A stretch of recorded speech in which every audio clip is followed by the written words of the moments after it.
For most people, 1963 was a long time ago. A bulletin from CBS News. President Kennedy has been shot by a would-be assassin in Dallas, Texas. For the New York Giants, 23 years between division championships has seemed like a lifetime.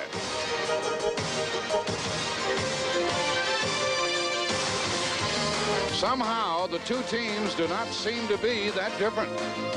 From Y.A. Tittle to Phil Simms, and the trademark defense has endured the passing of time. In the words of Lawrence Taylor, we believe in fate. We seem predestined to do something great.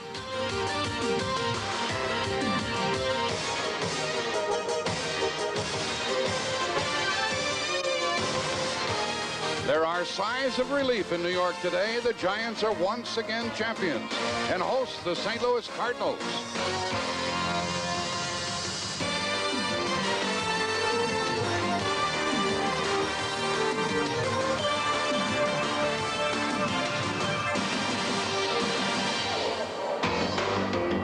Good afternoon, everyone. Sunny and cold in New York. The St. Louis Cardinals and the Giants in a sellout crowd at Giants Stadium.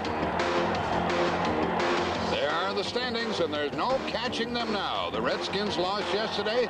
The Giants clinched it. And now they'll be battling for the home field advantage. I'm Jack Buck, and Joe Theismann and I certainly congratulate the Giants. They're a terrific football team, a quality team, and they deserve to win. But let me be the bad guy. Some people are already talking about Pasadena in the Super Bowl. It's a little early, Joe. Well, if you check your watch, it is a little bit early. There's 2 games left in the season. The Giants want to win this football game today for those 2 reasons. Number one, they want to prove that they earned it, not necessarily that it was given to them. Secondly, they have to win these last 2 games to secure a home field advantage through the playoffs. Very important to the team going to a Super Bowl possibly. It really is. Will McDonough on the pregame show talked about some coaching changes here and there in the NFL.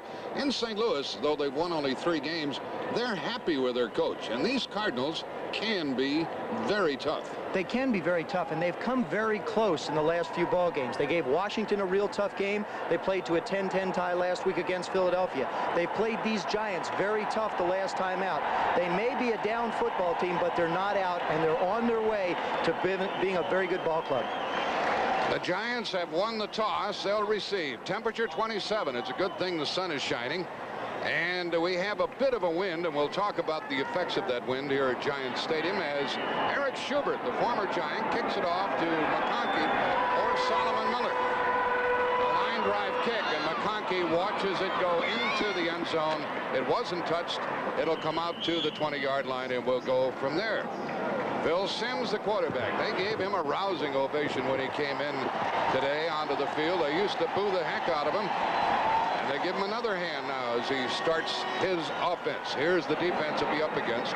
Bob Glasby, David Galloway, now Baker up front. Linebackers for the Cardinals.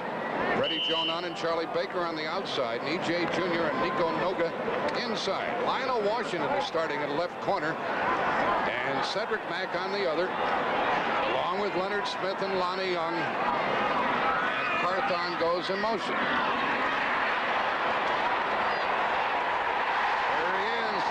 Receiver Stacy Robinson. They certainly knew what they wanted to do on the first play, and it's a big first down out to the 38-yard line. Here's the remainder of the Giant offense. Besides Simms and Robinson, we have Joe Morris, Maurice Carthon, Bobby Johnson, and Stacy Robinson are the wide receivers. The offensive line they're so proud of: Brad Benson, Billy Ard, Bart Oates, Chris Godfrey, Carl Nelson, and Mark Bavaro. That was a 19-yard gain.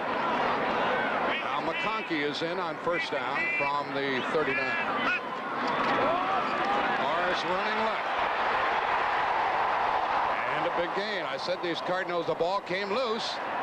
The ball came loose, but the Giants got it back, and that's a big gain by Joe Morris.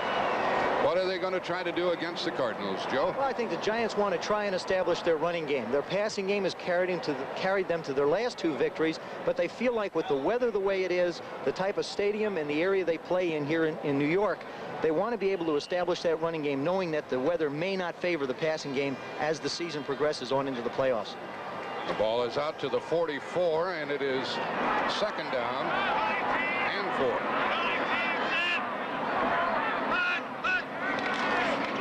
Barth on.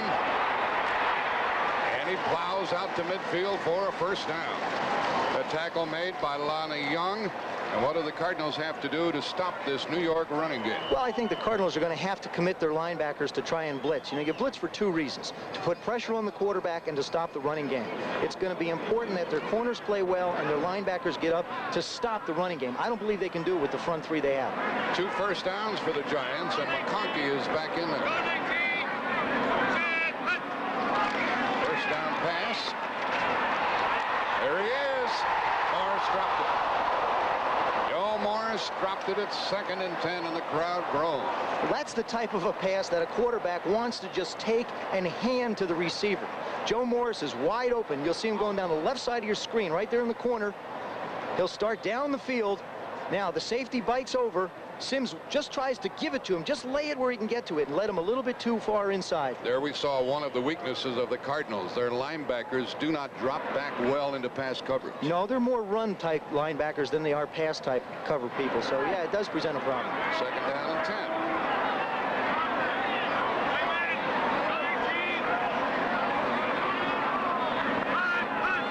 Bobby Johnson in motion, and Morris is smothered on the blitz.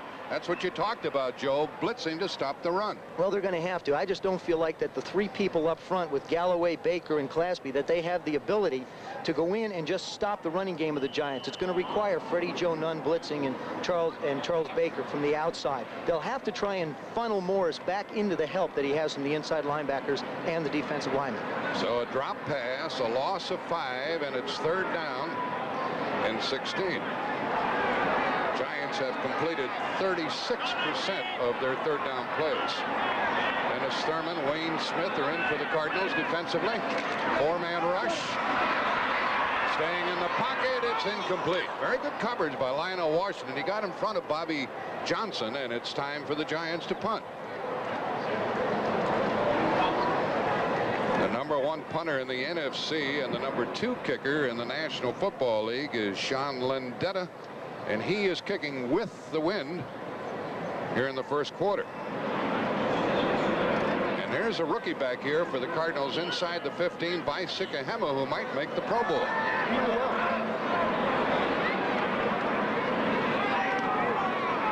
It's like kicking a rock. Sikahema lets it bounce. He's tackled at about this 17-yard line.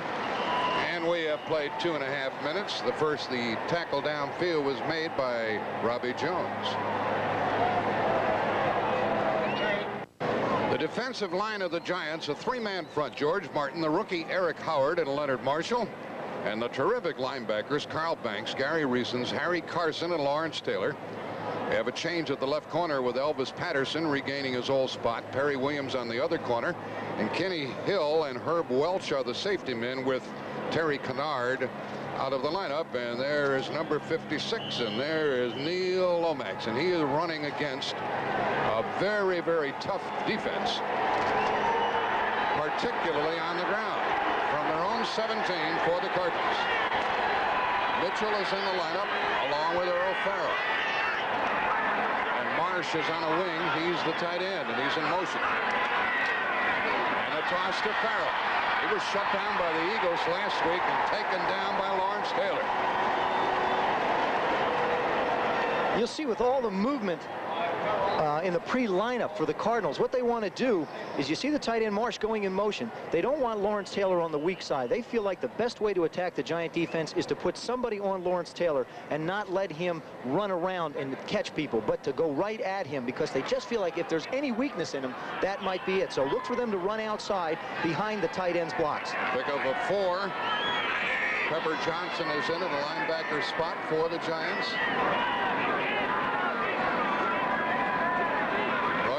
Motion. Stump Mitchell trying to cut it back, and he gets only a couple. It'll be 3rd down. Here's the rest of the offense for the Cardinals. Lomax has been hot lately. He has Stump Mitchell and Earl Farrell in the backfield, Roy Green and J.T. Smith, the wide receivers, and a patchwork offensive line. Luis Sharp's the only one who's played all the way. Ray Brown, a rookie. Gene Chilton, a rookie. Lance Smith back at the guard. Tootie Robbins and Doug Marsh, the tight end. It is 3rd down. We've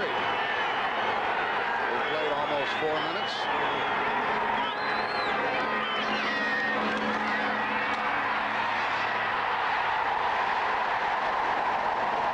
That was Carl Banks who got in for the sack. He has 6.5 this year. And for the Giants, their 50th sack of the year, and it's time for the Cardinals to punt. Well, you see, they have them backed up. Now what they want to do is they're bringing both those linebackers from the right side, and you just don't have enough people to block everybody. Banks gets in and makes the tackle on Lomax. Now, he was sacked 7 times the last time the Cardinals and Giants played, and it's a tough way to start to put your team in a hole like that. And Greg Cater will be punting with Phil McConkey. The Giants should have the ball in very good shape, but not too good a kick into the wind, and they let it bounce, and a bad bounce. And look where the Giants are. They're at the Cardinal 37-yard line. We played a little bit more than 4 minutes. There's no score, and the ball's at the Cardinal 37. They've won 7 in a row, but it hasn't been easy. It certainly hasn't. You know, they've beaten the Redskins by 7. You see the Cowboys by 3. And if you look down the line, they've not really been blown out of a game. They haven't really dominated anybody either. So this is the type of football team that is building character as they continue to win. There was only a 23-yard punt. And the ball's at the Cardinal 37. The blitz is on. Morris slips and goes down and gets up and gains a few more yards. That was a clever little run by Joe Morris, and there are scores of other games. Morris got 5. Cleveland, trying to clinch it, leads at Cincinnati 7-0 first quarter. And New England at home leads the 49ers 7-0, and New England could assure themselves of at least a wild card with a victory. And the Eagles are playing tough at Dallas in the first quarter, no score, and Atlanta still hanging on their scoreless in the first quarter. This is 2nd down and a long 5 for New York.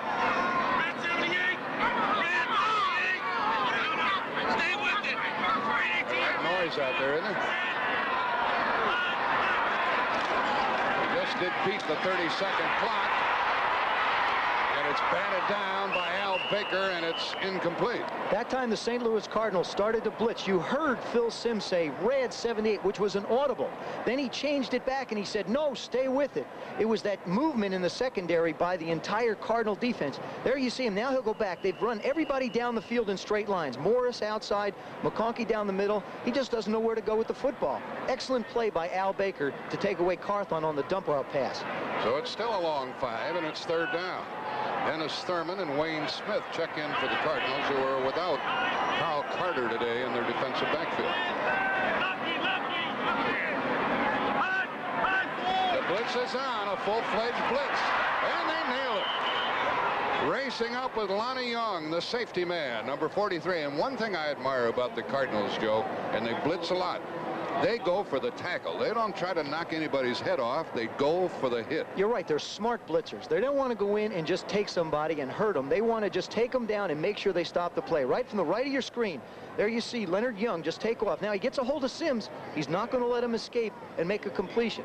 Worst thing you can have happen is have the right blitz on, have the quarterback get away, and try and let your guys cover people down the field one-on-one. Lentena is punting again, and he gets another dandy off. Fair catch by Sikahama is called for. One thing I'm trying to figure out here, Joe, the Giants got the opening kickoff, and they're operating with the wind here in the first quarter. How did that happen? Well, what happens is the wind is not that bad. If you look at this stadium, the flags are blowing one way, but the flags on the goalpost, which tells you what's going on the field, are basically still. So the decision for the wind is not that great a factor, and that's why I'm sure the Giants said, hey, look, we'll take the football. That's a very misleading picture because that's at the top of the stadium. And that's down on the field. The ball's at the 14-yard line. Cardinals get it for the 2nd time.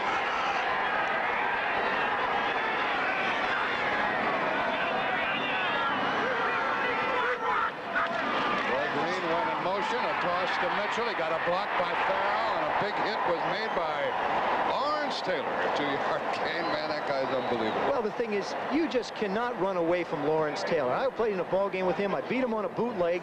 I went around him. 5 yards later, somebody hit me so hard from the back. Who was it? It was Lawrence Taylor, the same guy I'd run around. Roy Green's going to have to make the cutoff on Taylor, or else they're not just going to be able to run outside or inside. That's really his strength. He's a pursued type of linebacker, a pursuer and a pass rusher. With Gary Reason's out, we have Pepper Johnson in there. Second down and 8.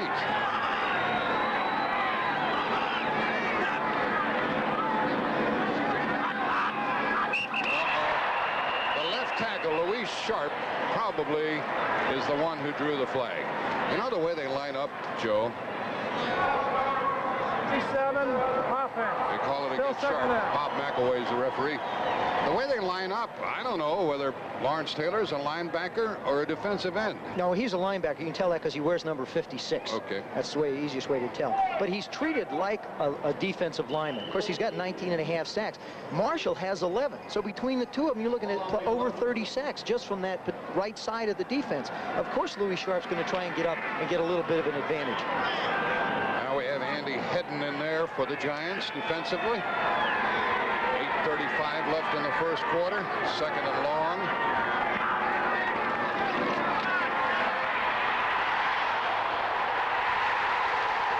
That is not a safety. It's at the 1-yard line. The second sack. Harry Carson got it. I bet Lomax wishes now he had thrown it away in that one instant where he had the chance to do so. He lost 10 yards. This is the second time this afternoon that Lomax has held on to the ball. There you see Marshall up to now throw it away. Get rid of it. Get rid of it somewhere.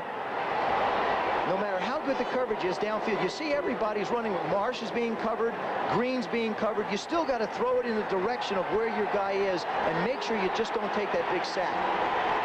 This is how the Giants have been winning their games, in the same fashion. It's 3rd and 23. Got to get out to the 4. And a home run ball, and Troy Johnson couldn't get there. I don't know if Lomax could have taken any more time, but now the Giants are going to get good field position once again. Elvis Patterson was covering Troy Johnson. That's a long run from that end zone, I want to tell you, coming to the bench. And that, you know, you've got nowhere to go. You're sort of in a box. Now this becomes very tricky. Here comes Hedden. Lomax does the best thing he could do is take a shot deep and just get rid of the football. Now the Cardinals need a good snap from center to get the ball to Greg Cater. Phil McConkey is deep. Are they going to come after it? They should go after it. They look like it. They're all coming. And pretty fair kick, but no coverage downfield. And McConkey dives to the 25-yard line. And the Giants are going to get another scoring opportunity. They'll have the ball for the 3rd time. We've played 7 minutes.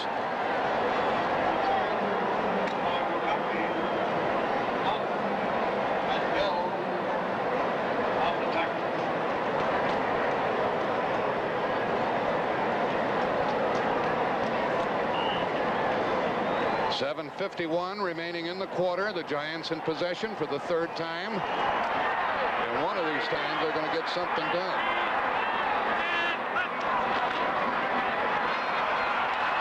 They really pursued Morris, and Bubba Baker was the first one on his back. Look at that gang tackling by the Cardinals, Joe. And a little scuffle breaks out, and there goes a flag.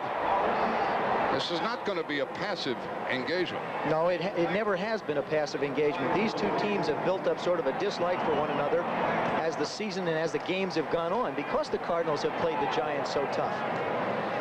One of the heavyweights was Mark Bavaro, who was punching it out with Charlie Baker, the linebacker. Is there going to be a penalty? I think it's going to be offsetting.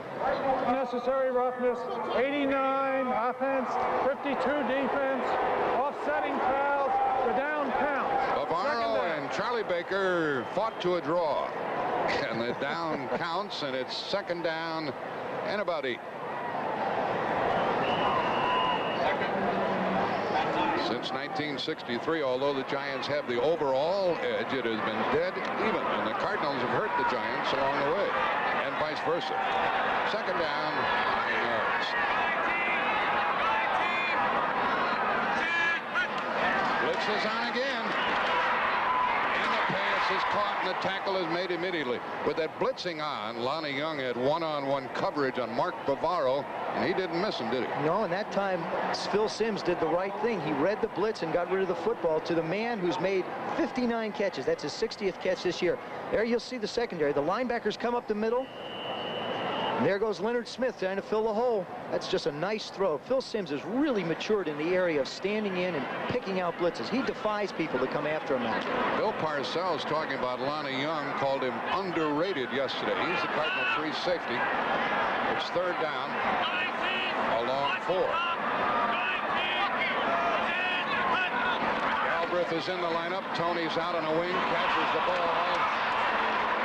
And he's taken down for a big loss on the play, and Nico Noga was on his ankle. The St. Louis Cardinals have got the Giants, and particularly Phil Simms, confused. That's the type of a pass you will run when you think they're going to be in man-to-man coverage, so the linebackers can pick one another. There's a flag down and a holding call against the Cardinals. They were in a zone coverage that time. They had the right defense to stop the play. But again, the mistakes that have continually hurt. Defensive holding, middle linebacker, 5 yards, automatic first down. It's a first down. This is so typical of what has happened to this 3-10-1 Cardinal team. I don't know whether they're talking about Noga or Junior, but one of them was caught for holding, and it's a first down at the 15. You stop somebody from getting a first down, your defense does a great job, and then they make a mistake in the secondary to hurt the ball club. It's been the classic example that's happened to the Cardinals all year. Bobby Johnson, Stacy Robinson, the wide receivers. Toss to Morris. He blasts the ball through there, and what a big run that was. Oh, he's strong for a little guy. Charlie Baker, Nico Noga made the tackle, and good blocking up front. Well, if you're going to have, there you see right in the middle of your screen, if you're going to have a good running game, you need a good blocking tight end. Now watch Bavaro get locked up. You see him, he just positions the linebacker right out. Freddie Joe Nunn is just being ridden, and now with Joe Morris's quickness, who runs exceptionally well on AstroTurf, he cuts back up inside. And Godfrey handled E.J. Jr. Second down and 2 at the 7. That's a first and goal by Joe Morris, tackled by Leonard Smith. Morris is a little package, as we all know, at 5'7", but he weighs 195, and he's gained more than 1,200 yards. Well, you know, he missed training camp this year. He didn't really perform that well in the beginning of the year, and as usually happens, you get a little bit hurt. He's now starting to get into that groove. He had 181 yards against the Redskins, and he just continues to improve as the weeks go on. Very durable for a little guy. This is what the punt exchange and the penalty has brought about. It's first and goal at the 3. Went in motion. Pass is batted down and almost intercepted by the linebacker, Freddie Joe Nunn. There's a play-action pass intended for Mark Bavaro. If you talk to the Cardinals secondary people, they say that Simms is going to look for Bavaro first. They run a little before play anybody else. You see Carthon out in the flat. You see Freddie Joe Nunn just staying right next to Bavaro now. That's not Freddie's strong point, is catching the ball, but that time he knocks it down, prevents the touchdown on the pass. Lee Roussan is into the backfield at the tailback spot. Second and goal from the 3. Roussan's going to throw it. He's going to run it. And he is out of bounds before he got to the goal line. Roussan, the second-year man out of Colorado, is a big back at 222 pounds, and Freddie Joe Nunn and E.J. Jr. took care of him. Well, that would have been the first pass he would have thrown. They tried a little pitch sweep. The I formation tells the Cardinals that it's basically a run formation. Now, what happens in good football teams like the Giants, they know that you're scouting them that way, and so they try and run the pass. That time, the Cardinals dropped back and covered it well. If they can stop the Giants from scoring here, it'll be a big shot in the arm for the Cardinals. You're talking about a touchdown, right? Yes. It's third and goal from the 2, and Joe Morris, who has 10 rushing touchdowns, has 11.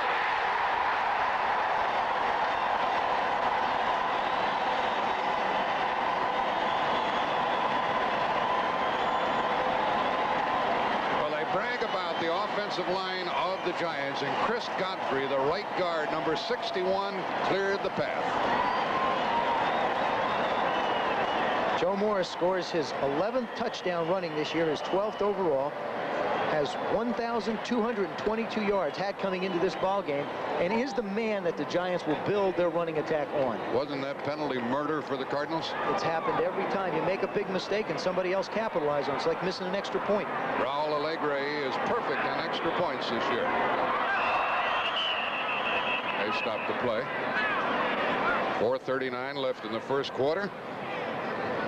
You can tell from the pace of this one, they're going to mix it. Encroachment, defense, foul will be assessed on the kickoff. The referee has ears like I do. I'm wearing a headset. You're in a headset. Mine doesn't stick out like that. That's Bob McAway, who's a good friend, by the way. Trying to make, well, till now he has been. Allegre trying to make it 7-0. It's good. Well, on their third possession, the Giants move it on in with Morris blasting over behind Godfrey.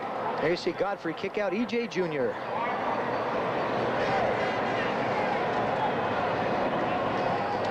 Evokes a quarterback's most dreaded nightmare. The Packers meet Lawrence Taylor and the Giants next Saturday on CBS Sports.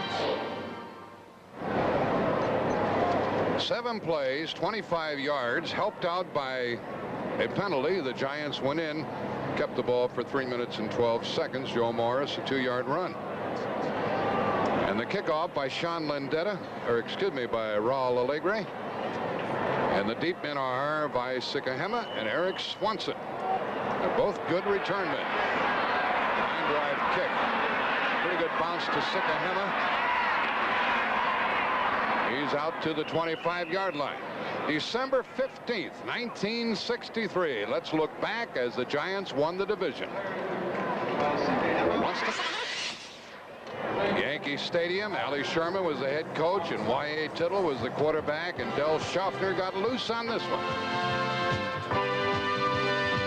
In New York, they still talk about this catch by Frank Gifford. A one-handed grab that set up a winning score. And Joe Morrison got the winning touchdown pass. Now the Cardinals are at their 25. Marsh in motion. Farrell to the left. And a good block by Marsh on Lawrence Taylor. And we have a gain by Farrell of 6 yards. Look at Cleveland trying to nail it down, leading at Cincinnati 7-3. San Francisco has tied New England in the first quarter. With a flag on that last play. Defense. Okay, 5-yard face mask foul, and that might give the Cardinals a first down. Randy Marsh did a very good job of hooking Lawrence Taylor. Well, Doug Marsh comes across, like I mentioned before, if you're going to run against the Giants and you want to try and be halfway effective, you've got to run at Lawrence Taylor because he's such a great pursuer. First down at the St. Louis 35.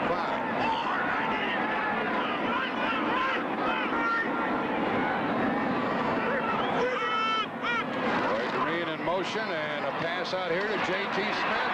Good block by Green and a 5-yard gain. And the tackle made by Harry Carson. Very good rhythm on that play by the Cardinals. That's right. I think that's what they have to do. You know, run a little bit, throw a little quick stuff. You know, you can't stand back against the Giants and hope to try and move the football. You come up 3rd down and 17, 3rd down and 23. You're almost better off punting and just sitting back there. They're doing the right thing now. They're mixing it up a little bit on 1st and 10. There's Gene Stalling, 2nd and 5.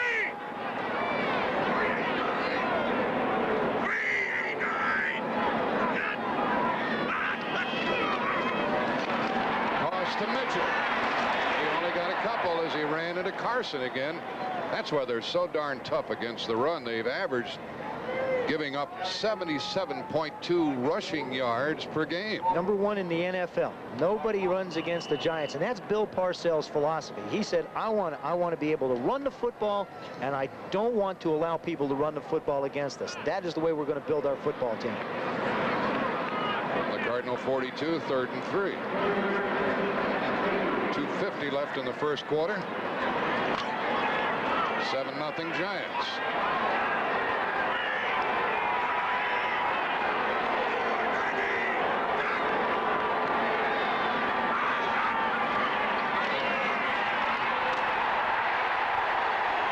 Well, that's the 3rd sack of Neil Lomax. Crawling in there was Pepper Johnson, the rookie linebacker.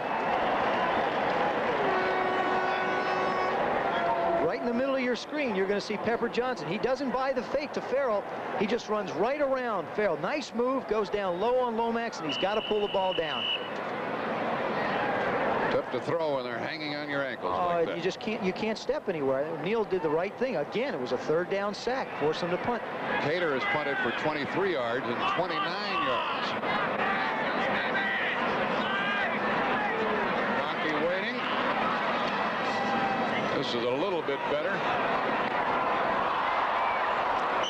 And the Giants got it back. McConkey fell on his own fumble. He has a bad right hand and a bandaged right hand. And the Giants get the ball for the 4th time. That was a 32-yard punt. The Green Bay Packers come to the Big Apple next Saturday. Final week of the regular season. It starts at 12 o'clock with the NFL Today, and the game will still be meaningful as the Giants vie for the home field advantage. It's important here today. It will be important next Saturday. Robinson goes to the right. O.J. Anderson is in the lineup. He gets quite a few against his former mates. O.J. had a lot of fun here visiting with his teammates at the hotel over the weekend. He said it's going to be strange running against them. And Leonard Smith and the others said it's going to be strange tackling him. He said, we used to play brother-in-law during training camp. We never really hurt each other. They're not playing brother-in-law out there this afternoon, I want to tell you that. They may not try and really hurt one another, but I guarantee they want to pop one another. It is 2nd down and 4. Again, he slips a bit and is short of a 1st down. Across town, and let's pay the toll, cross the bridge, and visit with Brent. All right, the toll is accepted, Mr. Buck, and here's an update on the Niners and the Patriots. Now, Joe Cribbs scored from 3 yards out, but New England came back and kicked a field goal, and the Patriots lead the 49ers 10-7, 1st quarter, back to Jack and Joe. It's a fight for survival over there with New England leading the 49ers. It's 3rd down and 1 here. And O.J. Anderson stays in the lineup with a good blocker. Carthon, 3rd and a long 1 yard. And O.J. did not get it. It's 4th down. He was met by David Galloway. And the ball came loose. And a flag is down. That flag came in from way out in the middle of nowhere. Everybody's going to wait to see what happens. This will be a surprise. Christmas surprise. Christmas surprise, right. Holding against St. Louis. Boy, murder, isn't it? Every time they do something good, they do something bad. That's the 2nd time on 3rd down that they've stopped the Giants, and the 2nd time that a penalty has allowed them to continue their Illegal drive. use of the hands. Number 52 defense. Hands to the face. Hands to the face against Charlie Baker. New Orleans leading Atlanta. Green Bay and Tampa Bay are scoreless. Buffalo ahead at Indianapolis. You know, in all honesty, if a guy doesn't do it intentionally, and I mean, you know, you got a tight end coming off the ball from below you. If you bring your hands up to try and block him and ward him off, it's going to be hard not to hit him somewhere around the head. I mean, I got to be a little realistic. 40 seconds left in the 1st quarter. Roussan is in. 1st down pass. Home run ball. Robinson can't get it. He was being covered on the corner by Cedric Mack. Sims is a good long ball thrower, Joe. That's his strength, I think, the long ball. There you see Robinson looking back. Now, Cedric Mack does the right thing. He heads for an angle to cut him off and looks back for the ball. If he hadn't looked back, it would have been interference. It would have been interference. That's a rule that they put in that says if the receiver and the defender are both looking back for the ball, there can be incidental contact. And as you see, there was incidental contact. 32 seconds left, 1st quarter, 7-0 Giants. Sims 2 out of 7, and he's been sacked a couple of times. He might be sacked here. The blitz is on, and the pass is dropped by Bavaro with Lonnie Young on the coverage. The Cardinals are forcing the issue on defense. They're putting pressure on Sims, making him throw the ball quickly, and making tough catches. We have some crowd reaction to an announcement by the PA man. I didn't hear what it was. Doesn't take much for this crowd to react to anything. I've played a lot of games in this stadium, and one of the toughest places to be is on a visiting bench because the fans behind you are very close and they're very loud. Tony Galbraith comes in on 3rd down. 3rd and 10 from midfield. 3 wide receivers. McConkey in motion. The blitz is on again. They pick it up. Long ball again and incomplete. Cedric Mack back there covering on Stacy Robinson, and the Giants will punt. The Cardinal secondary and the Cardinal defense is continuing to confuse Phil Simms. And as well as the wide receivers. When the guy's supposed to run an up, he runs a post. When he's supposed to run zone stuff, they run man-to-man stuff. They are really confusing the Giant offense. They can't seem to figure out the Cardinal defense. Sean Landeta is punting again. This is his third. He's kicked for 45 and 37. Sikahema awaits. Oates with the snap. Pretty good kick. Let it go by.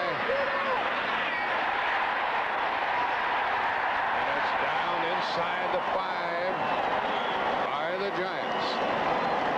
Downfield was Thomas Johnson to down the ball. Neil Lomax has been hot in his last few games. 6 touchdowns, 2 interceptions. He had been benched earlier in favor of Cliff Staley. That's right. He's come back. You know, he said standing on the sidelines gave him a chance to look at the game a little bit differently. He wasn't out long enough to get too much of a change of perspective. But the thing is, he managed to heal a lot of the small injuries that were bothering him in the early part of the year. He's got bad tootsies. Terrible, ugly feet. Ugly feet. 10 seconds left in the first quarter. Well, they have sacked Lomax 3 times already.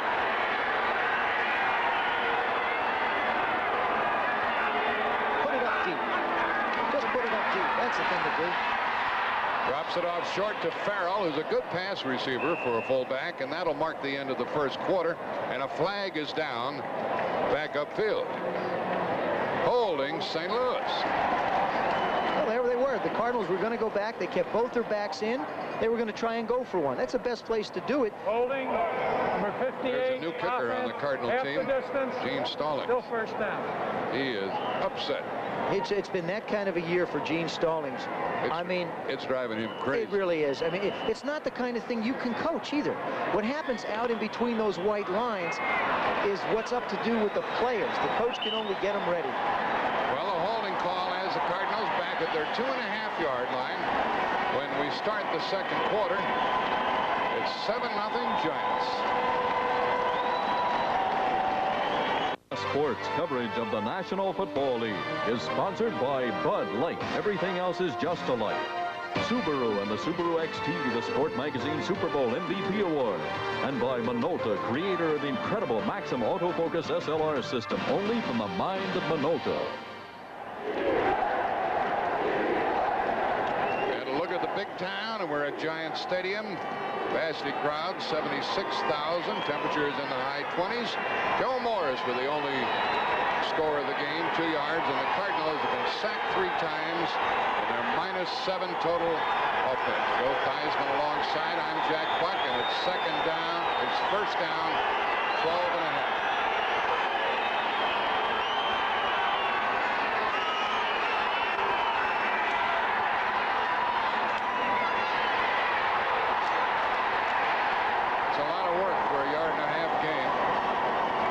Sure is. Joe's shaking his head here. I just, you know, as I look, I've been in that situation where you're backed up in your own end zone and you're staring at those 11 faces that really don't like you at all. I mean, and the thing is you want to get it to somebody and at least give them a chance. That time, the Giants dropped back into a zone and just said, throw it to somebody short and we'll knock the heck out of them, and they did. Gary Reasons did just that. There was a score yesterday, and that clinched it for the Giants. Denver 31-30 over the Redskins at Denver. Second, 11.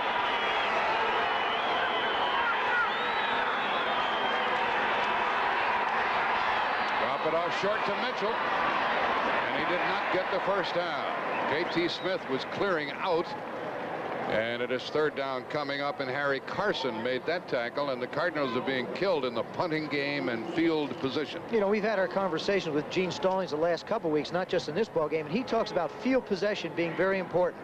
The Cardinals have had 4 possessions. They've started an average on their own 49. The Giants 4 possessions, an average on their own 49. Or excuse, backed up that far. You can't expect the team to go 80 yards every time they get the football. And they better complete this third down pass.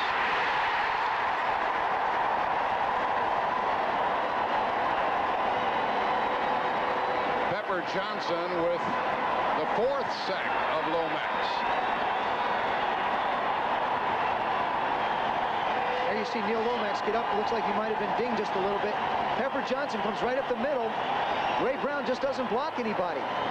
Runs right by him. I mean, it's hard enough to throw when people are in the way of people, but if nobody blocks anybody, it's very difficult to operate. And what usually follows a sack is a punt. Here's another by Cater. Kicking with the wind, it's a little better, and McConkey takes it from his 48. And runs out of bounds shy of the 40.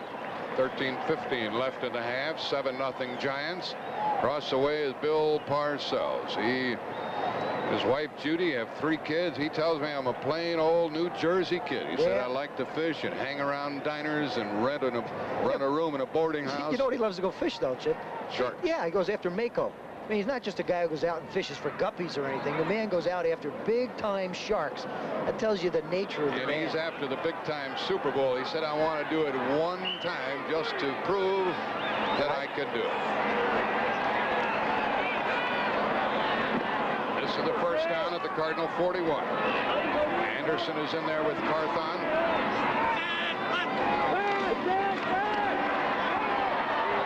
Look at the time.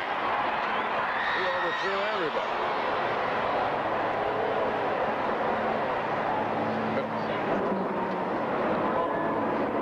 Bill Parcells, the last couple of weeks, has seen his team defeat Washington. They fell way behind the 49ers and came back and won that. People talk about those being very important wins, but he talks about the 11th game of the year when they were trailing against Minnesota at the Metrodome, and they had 4th down and long. 4th and 17, and look what happened.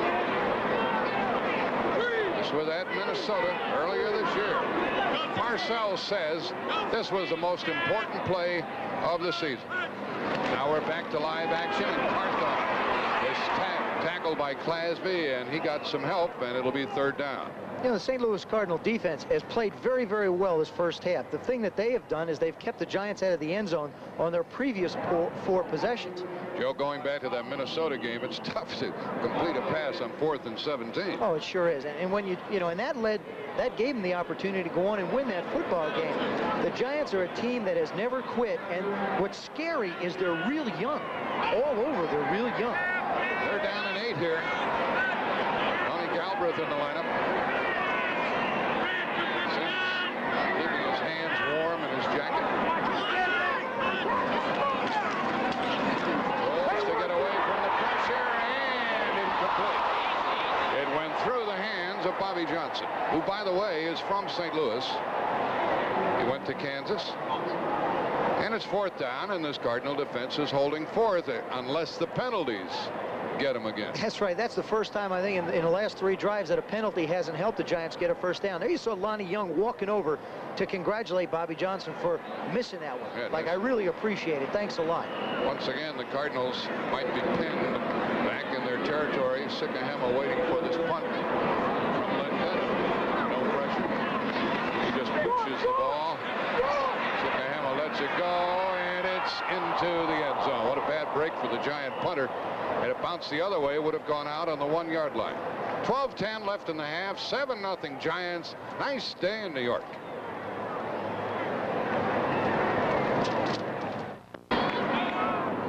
The Cardinals go from their 20. We see the Giants have clinched, the Bears have clinched, the Rams lead the West, but they haven't clinched it yet. And the rest of the contenders, Washington will be a wild card home team. 49ers, Minnesota, Dallas still alive, and Atlanta hanging on. It'll take an incredible combination to get them in. First down. Lomax. Green in motion.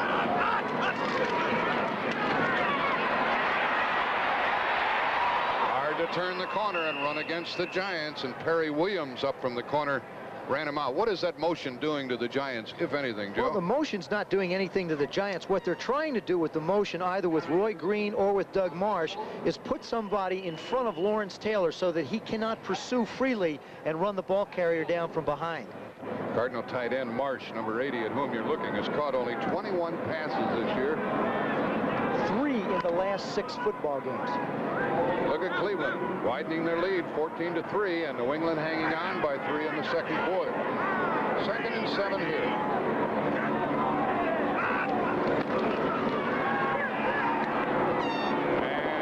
behind and high to Roy Green. Green wanted to anchor there in the middle. Over here in New York, more so than in St. Louis and other cities, there's talk about Roy Green and the possibility that he'll be traded at the end of the year, but I hadn't heard anything about that. I hadn't either, and I would find it very unlikely. He's one of their most valuable offensive players. He's been hurt a lot this year, and there's been a lot said about making assessments of his injury, but still, he's the type of a player, been to a lot of Pro Bowls. You have to have him on your ball club. Phil Simms asked me if he was going to be traded. That is, if Green was going to be traded. I asked Roy about it. He said he didn't know anything about it. Troy Johnson, the third wide receiver. Greg Lasker is in there defensively for the Giants. Look out, somebody broke loose. And Lomax got a first down before he went out of bounds. He can run when he wants to. Or when he has to. Or when he has to. And that time he had to. So another first down for the Cardinals, and that is their second of the day. First 4 times the Cardinals had the ball today. Look what happened. Punt, punt, punt, punt. Now they get a first down. They have the ball at their 31. Who said you can't run against the Giants? Lomax just ran for That's 7. right. The only problem is if it's the quarterback running, you're in trouble.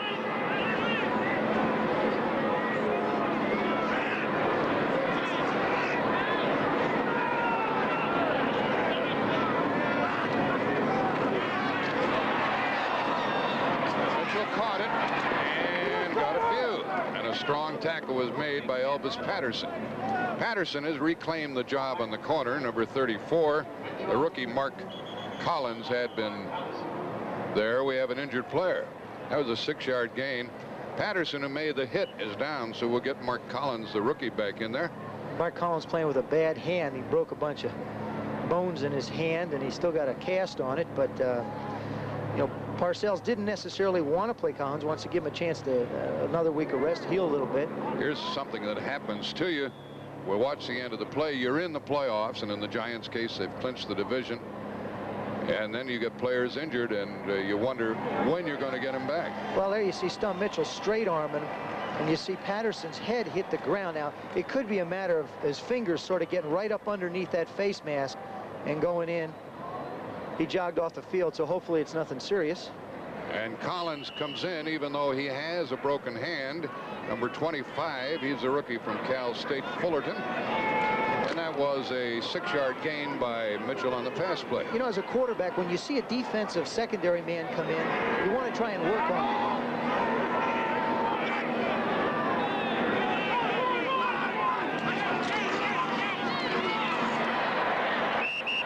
Mitchell couldn't plow out of it, and it's 3rd down. Now, in place of Terry Kennard, who's had a knee operation, Herb Welch out of UCLA is playing the free safety spot. You know, and he is a good football player, but the thing about the Giants is all their secondary people are good. Welch is in his 2nd year, Williams in his 3rd, but he's not a Terry Kennard. Terry Kennard keys the quarterback and controls all that secondary movement, so they lose a little bit there when it comes to control of the defense. Good news for the Giants. Elvis Patterson is back in there. 3rd down and a long yard, and a first down run by Earl Farrell. Boy, it's nice to see the fullback in that classic style put the ball away with both hands. And he's a good fullback. You know, he likes to run. He likes to catch the football. Of course, the Cardinals like to run him on the football, but he's the kind of guy who just loves to be involved in the game, whether it's blocking for Stump Mitchell or carrying the ball up the middle. He realizes that he's going to have to continue to pound and pound and pound. Out to the 47, there's Patterson, who returned very quickly. 10.5 left in the half, 7-0 Giants. Let's tune in on Neil Lomax.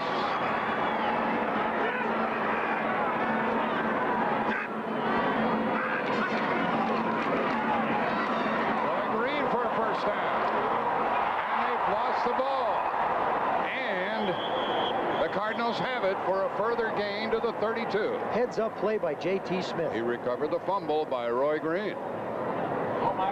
Here it is, a quick set. Lomax going to set 1, 2, 3 and fire. Green right there makes a nice catch. Now he says, oh geez, I'm open. Head down the field, ball comes down. There's J.T. Smith right on top of it. Great hustle. The Cardinals just have not gotten enough breaks like that for him. That's right. 2 weeks ago, the ball would have been recovered by the Giants. Maybe the Cardinals' luck is changing. And they move the sideline marker, and the official calls a timeout with 9:54 remaining in the half. That was a 16-yard pickup with a pass, fumble, and recovery. Kenny Hill going off. So we do have an official timeout on the field. Premier teams, the Fighting Illini of Illinois, take on the North Carolina Tar Heels next Saturday on CBS Sports. We're at the Meadowlands in New Jersey, and we have 9:48 left in the half. That's the way Joe Theismann talks. He's from Jersey. That's right. I'm from Jersey, not Jersey. I'm just down the road a little bit in South River.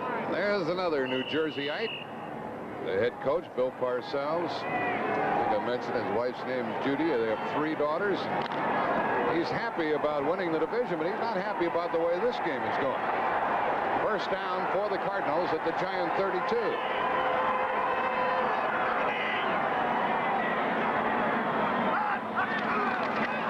Big draw. Good catch by Farrell. It's another first down to the 20. That Farrell can really help you out. And Lomax did a little dancing, and that helped him. Well, he's shaking his head there saying, my goodness, what's going on? That time he did an excellent job avoiding the rush. You'll see Lawrence Taylor putting the pressure on. He fakes to Farrell. Now from the right side of your screen, there's Taylor again. Lomax does a fine job. Farrell makes a nice catch. Get upfield, get the first down.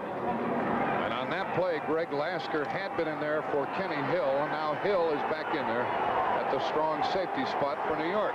First down at the 19. Pretty good drive by the Cardinals.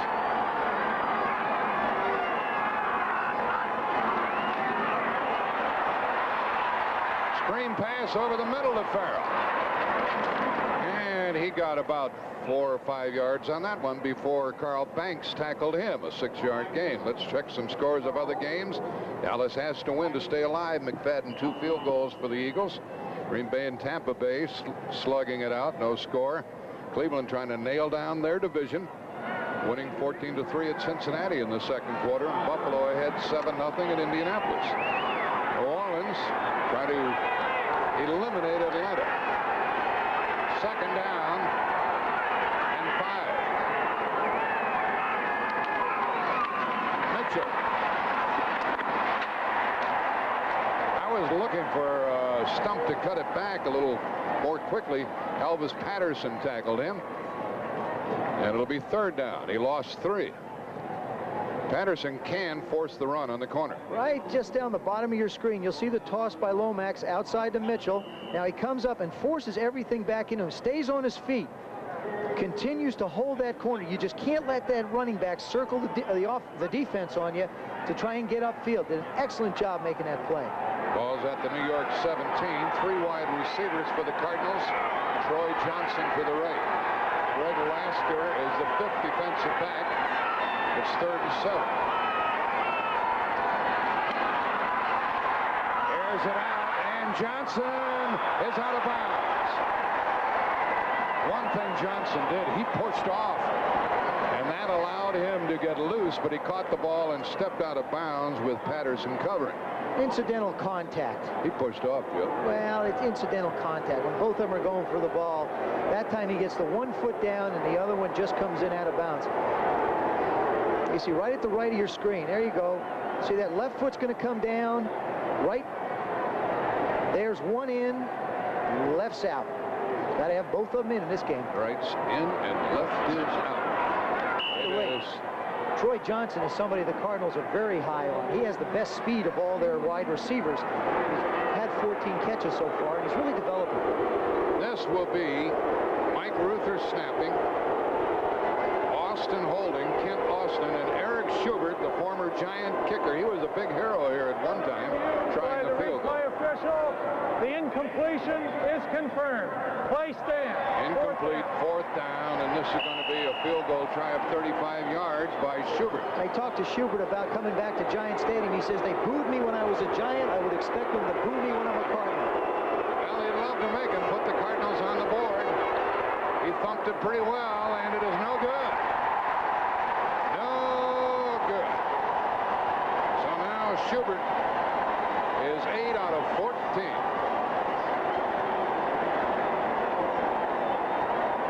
Like to buy Christmas presents for all these people.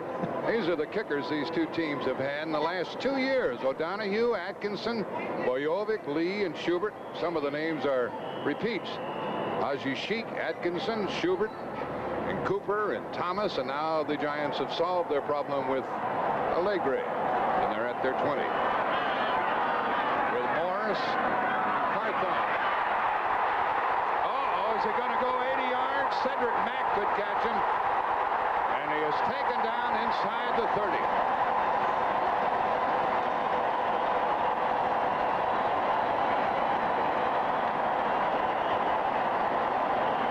I know Washington ran him down, but they marked the ball at the Cardinal 26, and the fans love it, a 54-yard run.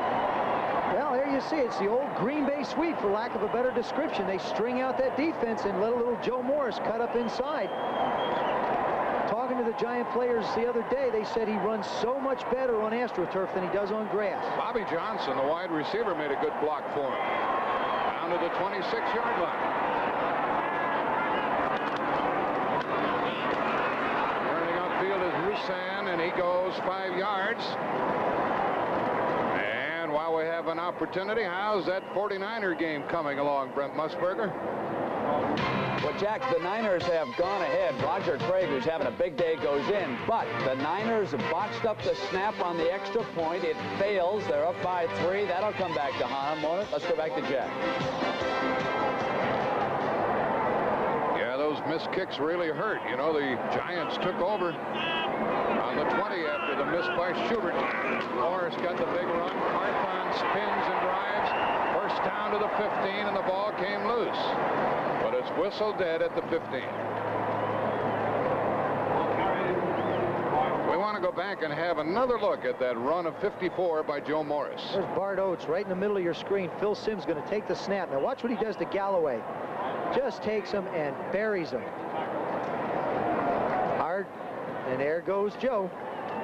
Whoosh. Just hear the wind go by as he cuts up. Morris Express, and now a couple of runs by Roussan and Carthon.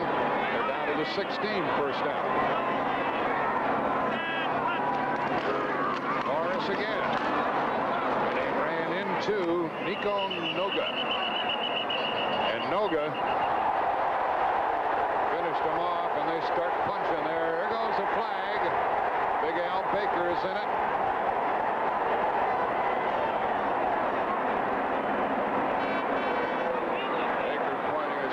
Somebody, let's see if it's against St. Louis. Personal foul against St. Louis. I don't think so much. I don't think so much it was the takedown by Noga as much as the subsequent activity. Well, I think it actually started before that. Brad Benson's blocking on Al Baker, and he just didn't like the way he was handled when he came up. As soon as the pile-up was over, he just put a hand in his face. If you just can't do it out in front of the referees and for the whole world to see. Foul, unnecessary roughness, 60 defense, half the distance, automatic first down. That's one of those penalties that just hurts you. There you see, he'll throw the fist right in the face. The officials see that, and he throws another one trying to get through. You know, you just can't punch a guy. You got to try and poke him in the eye, which doesn't make a lot of sense, but they do it anyway. Ball's at the 7, first and goal.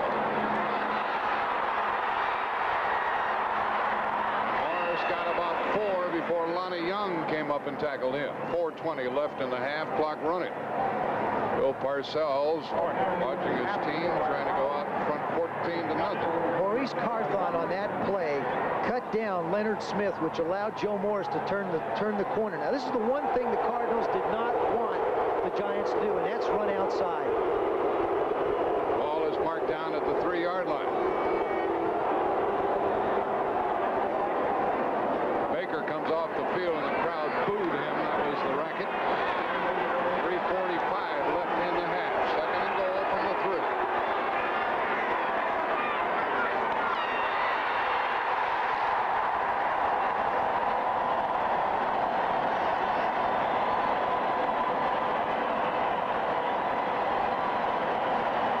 Second touchdown run of the day for Morris. 2 yards, 3 yards, and 12 rushing touchdowns. Bill Parcells has to like this, Joe, because his running game has not been that good on a consistent basis. No, it hasn't. You're right. And going against the Cardinal Ball Club, which is ranked 24th in the National Football League against the rush, he felt like it was a good day to try and get his running game back. As I mentioned, he's going to need it in this kind of climate. Well, let's see if Allegre has been affected or infected by all of this bad kicking that's been going on. Rutledge holding. He made it.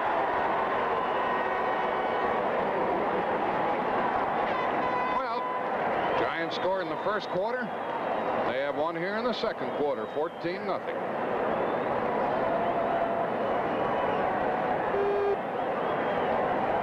Right in the circle and right behind the goal post is Chris Godfrey, who's going to make a key block for Joe Morris on this touchdown run.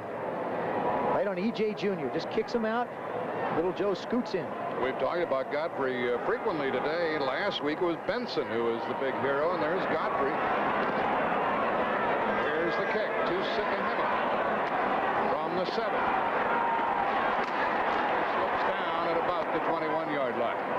3.5 left in the half, 14-0 Giants. Next Saturday, special edition of the NFL Today, followed by the Green Bay Packers coming here to the Meadowlands to meet Taylor and Sims and Godfrey and the other Giants, the champions of the NFC East. And after that, collegiate basketball with Illinois number 6 against North Carolina number 5. It's an early season date for two ranked teams. Be great to see Doug Altenberger coming back after a bad knee for the Fighting Illini.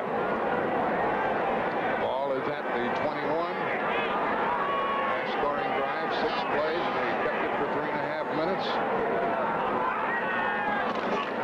Down by 2 touchdowns. And Stump goes out of bounds at the 25. He got 4, and he was looking at Carl Banks when he stepped over the sideline. Looks like a very similar philosophy the Giants will use, and that's that basic zone defense. Let Lawrence Taylor get into the pass rush, play a zone defense, and force the quarterback to dump it off to the backs. The same thing they did against the Washington Redskins in their last football game. Can you throw deep against the Giants? On occasion, very seldom though. You have to pick your spots, maybe once or twice. You got to try it, right? Yep. Here's J.T. Smith coming back and catching the ball. He held on. It's very close to a first down after the hit by Elvis Patterson. J.T. Smith has been a prolific receiver. There's Bill Parcells sitting on a 14-0 lead.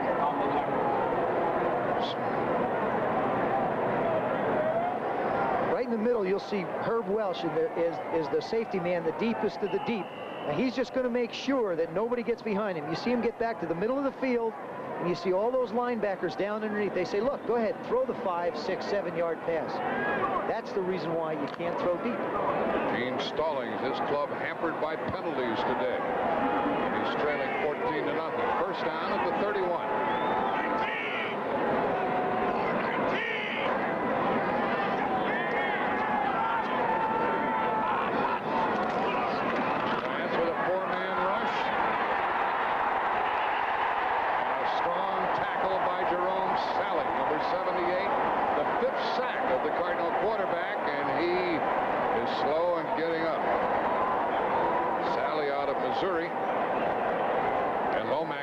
His head on the hard turf. You'll see right at the bottom of your screen is Pepper Johnson. He's coming in to meet Farrell. Now Lomax steps up in, and Sally's going to chase him, grab him by the arm and swing him around, and waiting for him on the other side is Pepper Johnson. Another bad combination. The ball's back at the 27. 3 minutes left in the half. You know, you get that big pass rush, and you get that zone stop, drop back deep. When you can't put your backs out into the pattern, it's hard to complete passes downfield. But he was still looking to throw the pass instead of taking off with the run. He's not a runner. Doesn't want to be either.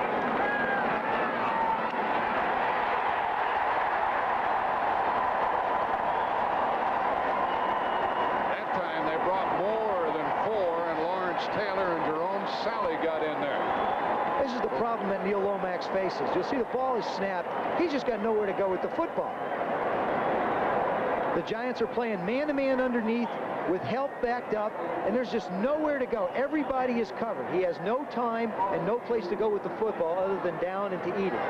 Now if the Giants can stop the Cardinals on 3rd down, they should be in great shape again with 2:25 left in the half. It is 3rd down and 23.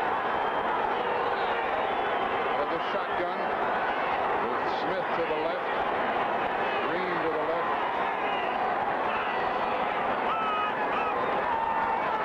Three-man rush.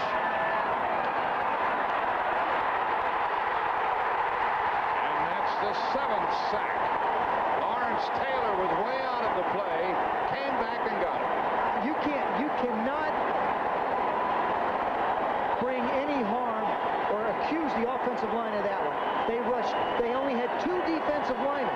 Just to the middle of your screen, there are 2 defensive linemen and Lawrence Taylor. Of course, that's like 5 people rushing. But look at all those people back in coverage for 3 receivers. Lomax has nowhere to go with the football. That time he should have unloaded the football. Lawrence Taylor just pushed him. Get out of here. You're going down. He's been sacked 8 times, and this is the 5th punt by the Cardinals. 4 of those sacks, he should have gotten rid of the football. You just can't hold the football against this type of a defense. This is the sort of play that got Lomax benched previously this season. I don't know. I don't quite understand what's happening to him. When he came back, he started to make quick decisions and throw the ball away. That's one thing a quarterback has to be willing to do. Don't worry about your passing percentage. Make decisions and get rid of the football. 2 minutes left in the half. The Cardinals will be punting when we come back. Taylor and others leading the way has the crowd roaring. They've won their division.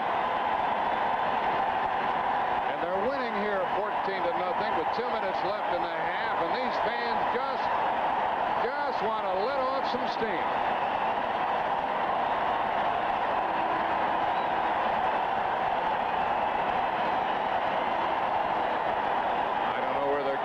Steam on a day like this, but here's Cater punting. DiBernardo snapped the ball, and McConkey is back at the 50.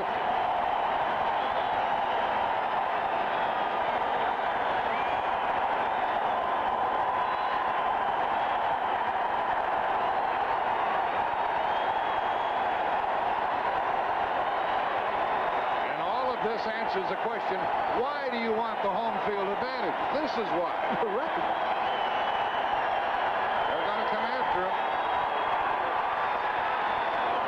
Pretty good. Nice kick by Cater. McConkey, fair catch. And it's not easy to catch the ball in this stadium. The ball's back at the 47 for the Giants, who have 1:53 to add to their 14-0 lead. That was a 45-yard kick. Dick Vermeil, former outstanding coach and great broadcaster now, is in the studio with Brent and Irv. Scores and highlights. Musical QBs in Chi-Town. Who will wind up quarterbacking the Chicago Bears the remainder of the season and on in? My guess is they're going to go with Doug Flutie. You know, you're just seeing the name of the city of Chicago. Who wants to go there and try to win a championship? Who wants to go there in January? That's why the Giants want this home field advantage. Carthon and Morris.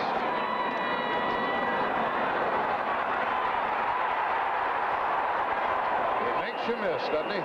And he gained 8 before Young finally stopped him. There's 2 Joe Morrises, the one that plays on AstroTurf and the one that plays on grass. And all you have to do is look at the rushing yardage of the New York Giants when the team plays on grass like they did in Washington and in San Francisco, and when they get home here or play on the turf. He's an entirely different back on AstroTurf, a better one. A lot of players complain about the turf. He likes it. In fact, he sleeps on it. Ball's at the St. Louis 45. Lars really wrestled down by Freddie Joe Nunn. Now, Nunn is in his 2nd year. He's a #1 draft pick out of Mississippi. The Giants have called timeout, and he's been a disappointing high draft. Well, Y.A. Tittle is a name that all Giant fans remember, and we talked it over with him. Well, it has been a long time. I didn't know it was 23 years. Obviously, when the Giants win the title this weekend, I think they will. I'm going to be very proud. It has been a long struggle, and I don't know why it took so long, but the Giants have a great football team this year, and there's a good chance they can go all the way. The team is more mature. The offensive line last year was young, and they were good. This year they are a little older, not too old, but they're better. I think Phil Simms has matured again also. Seems like last year he made more mistakes at crucial times than he has made this year. and I think that's helped his team a lot. And of course, the continuance of the good running of the running backs this year has really helped his passing game, where he didn't have to throw so much to win. And all quarterbacks, all old quarterbacks would tell you it's nice when you don't have to throw. Be nice when you talk about old quarterbacks. Third down. Excuse me. That is third down. Third down and 4. That was a Giant timeout. Here's a first down to Bavaro. First and goal.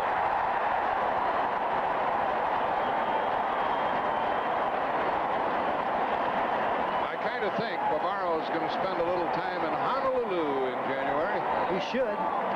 Just to the right of your screen, you see him block Bob Glaspie. Leonard Smith was supposed to cover him, and Bavaro just gets down the middle of the field. Had a great day. Got on the cover of Sports Illustrated. Beat the Washington, really helped beat the Washington Redskins last week. Had a big day. First 3 catches in the game were to the tight end.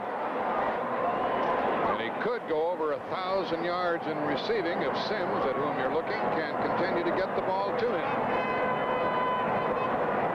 First and goal at the 9, and 58 seconds left in the half. Bavaro's had a tough year. He had a broken jaw, and he was playing with his jaw wired. And he's had other injuries. Cleveland's still leading 14-3 second quarter at Cincinnati, and the Giants, excuse me, not the Giants, the 49ers leading at New England by 6 in the second quarter. You know, as quiet as Bavaro was, I don't think his teammates knew his jaw was wired for 2 or 3 weeks. He doesn't say much. Doesn't say much at all, but boy, he lets his performance on a field speak for him. Not only all those passes he has caught, but he's a good run blocker. He's a complete tight end. You know, you talk to Bill Parcells, you say, what do you need in a tight end? You need him to be an effective blocker and a guy who runs precise routes. Also can catch the football. And he can catch. Cardinals before the game said we have to stop Morris, number 1, and Bavaro, number 2, and Sims, number 3. They've stopped Sims, but not the other 2 guys. That's right. 58 seconds left in the half. Giants have 1 timeout left. Over the head of Stacy Robinson. Robinson has really helped out with Lionel Manuel absent from the Giant lineup. And hopefully they expect to get Lionel Manuel back next week. He practiced a little bit latter part of last week, a little bit more this week. In talking to him yesterday, he said his knee is feeling much better, and he hopes to be back. He wants to. He gives him that speed and that experience at the wide receiver position. And of course, there was without George Adams, Curtis McGriff, and others who are on the injured reserve list. Second down and goal from the 9.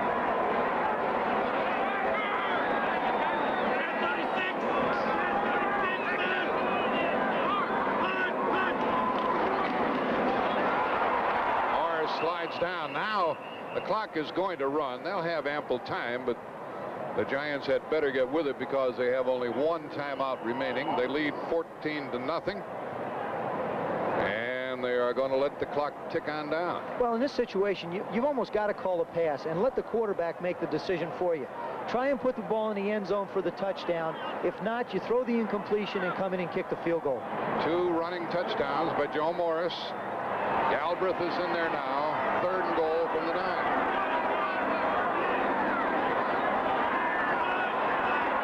Cardinals are blitzing. Pass is incomplete. He tried to get it to McConkey in the end zone as he and Bobby Johnson were crossing. And it's 4th down.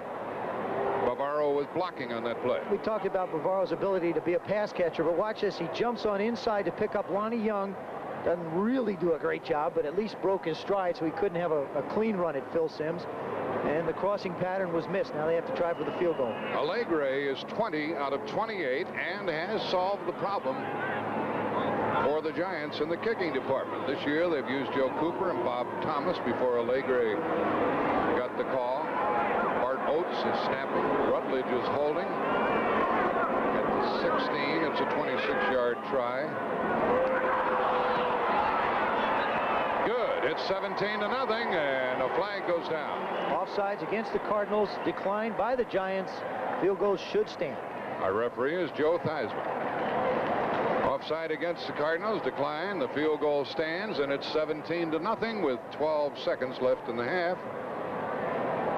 I imagine imagine Parcells, Joe, if he can nail this game down early, will put in some additional people.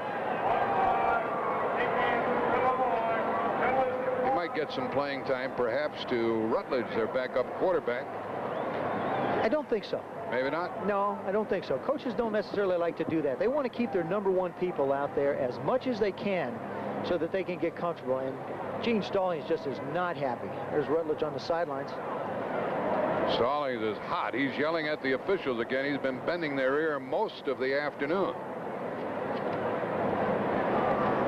He is not a calm person. Well, next Sunday after Green Bay comes here and plays the Giants on Saturday, we have a doubleheader game. Washington against Philadelphia at Philadelphia, or Tampa Bay against St. Louis. It all starts at 12:30 Eastern Time. Redskins are looking to get back on the winning track. They've lost 2 tough football games to the Giants and to the Broncos. And after that, the Bears against Dallas, and that will be meaningful because both the Giants and the Bears will be vying for the home field advantage. Allegre will kick it off. Sikahema is deep. Swift kick. The ball is touched. The clock starts. Troy Johnson has it. It's tough to catch, but he can't get outside. And we have 2 seconds left. One more snap of the ball, and the Giants will take a 17-0 lead into the dressing room. Speaking of the dressing room, the way the Cardinals are moving now, that is the direction, is the poor direction in which to be moving in this stadium. The best way is toward their backs. St. Louis will receive the second-half kickoff, by the way. The other problem with the way they're moving is they've got to move 82 yards if they expect to get any kind of points in 2 seconds, which they won't. The first time they met, they sacked Lomax 7 times, and they've already done that in the first half today. They'll just snap the ball, and it's 17-0 for the division champion Giants. These fans on a cold day love the action. 2 rushing touchdowns for Joe Morris, 2 yards, 3 yards, and a field goal of 26 yards by Allegre.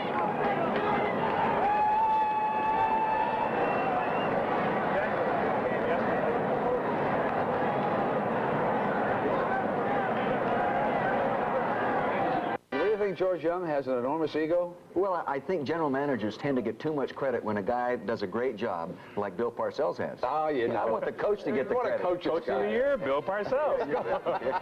Well, there he is on the sideline. It helps to have a guy like Joe Morris, folks. I mean, what a weapon he's turned into. Remember when he was drafted, and a lot of people said it's too small, can't get the job done? He's just the right size. Perfect size. Low center of gravity. That's right. Tough to catch up with. 17-0, Giants with the lead there. Philadelphia, Dallas. Want to show you the prettiest run of the day and really perhaps the best of the season. Look who's drafting the Cowboys, folks. Vinny Testaverde. Says, I want to go down there and see if there's a way they'll trade for him. But here's Herschel Walker. Herschel Walker starts a little off-tackle play to the left, changes his mind and his direction, breaks a few sloppy tackles. Now it's a foot race to the end zone, and Roy Neal Young is not going to catch him from behind. You know, he does 500 sit-ups a day. I wonder if he did his sit-ups today. Last night, watching television. Yeah. Green Bay and Tampa Bay. Notice, please, the games that Vinny Testaverde is not at. And Packers lead the Bucks by 7 points. Cleveland, Cincinnati, big game here. 14-3 in the AFC Central. Bernie Kosar, 47 yards to Webster Slaughter. But the Brown defense has shut down all those weapons of the Bengals, at least so far. 14-0, Buffalo with the lead. They go into the second half of that game. Jim Kelly out. He is complaining of dizziness.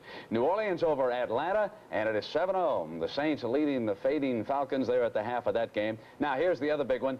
49ers over the Patriots. It is 16-10 right now as we check in on a chilly day up there for Coach Walsh.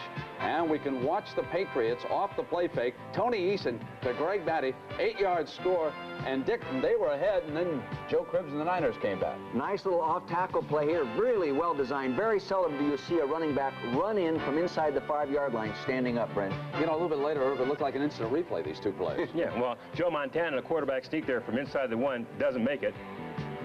But they come right back again. Montana again over the top. This time he goes in with Roger Craig. You know, Dick, we should point out they've missed an extra point. The 49ers now. Wersching's had kind of an erratic season for him. And I'll tell you, that can really affect the team in a game. Oh, yeah. The Redskins. Yeah, the Redskins, but that was really not the kicker's fault. That was a bad snap. Remember, he didn't really even get a chance to kick the ball. Okay, so we will not hold. That's one time we can't blame the kicker. We want to take a look at the Bear quarterback situation. We'll do that with Dick right after these messages from your local station. 17-0 in favor of the Giants. There's an ugly for you, huh? Sometimes ugly can be beautiful. The Giants' record, by the way, 8 sacks in a game, and they'll be going to tie or break that record. Joe will get a pretty good early indication about this Cardinal team. They've only won 3, but they really haven't quit in any of their games, and I'm wondering what's going to happen in the second half. Well, I just think that Gene Stallings has had to tell his ball club at halftime, go out, relax, and just play, and don't worry about anything. Allegre kicks to Eric Swanson, and he was hoping for a good bounce, but didn't get it either. At the 10-yard line. Swanson thought the ball was going to bounce into the end zone, but it took a bad bounce as far as he was concerned.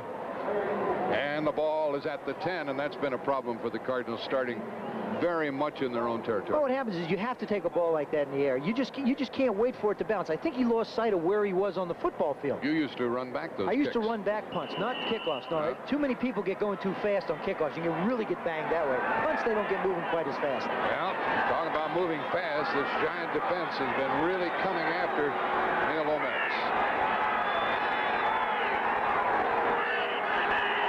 Same 3-man front with Jim Burt back in there. Now it's Eric Howard starting.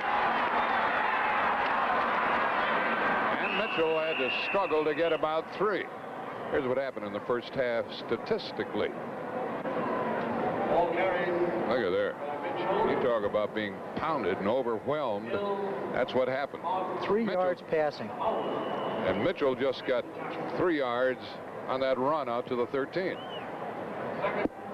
And the running back comparisons, one big run of 54 yards for Morris, and he's had 2 touchdowns, 2 yards, 3 yards.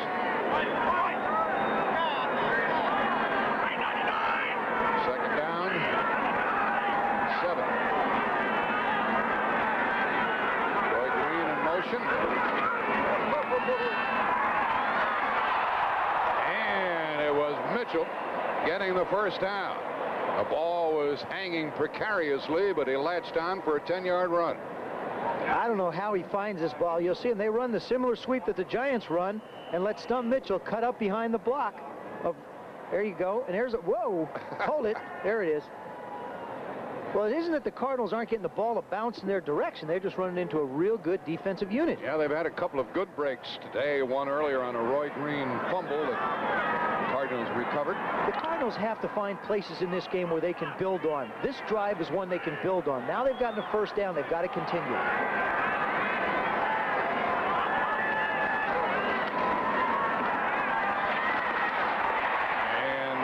Couldn't clear out, and Roy Green was trying to block for him, and he couldn't get much done. Perry Williams, how good is he at supporting the run on the corner? He's very good. You know, none of their corners, Elvis Patterson and Perry Williams, they're not real as far as nifty backs go. You know, you can make moves on them, but when it comes to supporting the run and when it comes to straight line speed, both these guys are very talented. No gain on that play. He lost about a half a yard. Buffalo leading at Indianapolis. Second down. Lawrence goes over to the left side. Here's a screen pass to Green, and what a good defensive play by Patterson. Joe Theismann was just talking about him and Perry Williams, the other corner. He read it, and he killed it. Well, what happens there is the Giants are playing what is basically a double zone, and a double zone means that you're going to double cover the 2 outside receivers, put somebody up on their nose, and back them up with somebody. It's very difficult to run a screen pass when the cornerback knows he has help behind him. He just stays right in Green's pocket. As soon as the ball is thrown, bang, hit, loss. 3rd and 15. And on 3rd down, the Cardinals haven't been very good. Troy Johnson checks in for St. Louis. Lasker is in there defensively. A flag is down, and the left guard, Ray Brown, the rookie number 62, beat the snap count.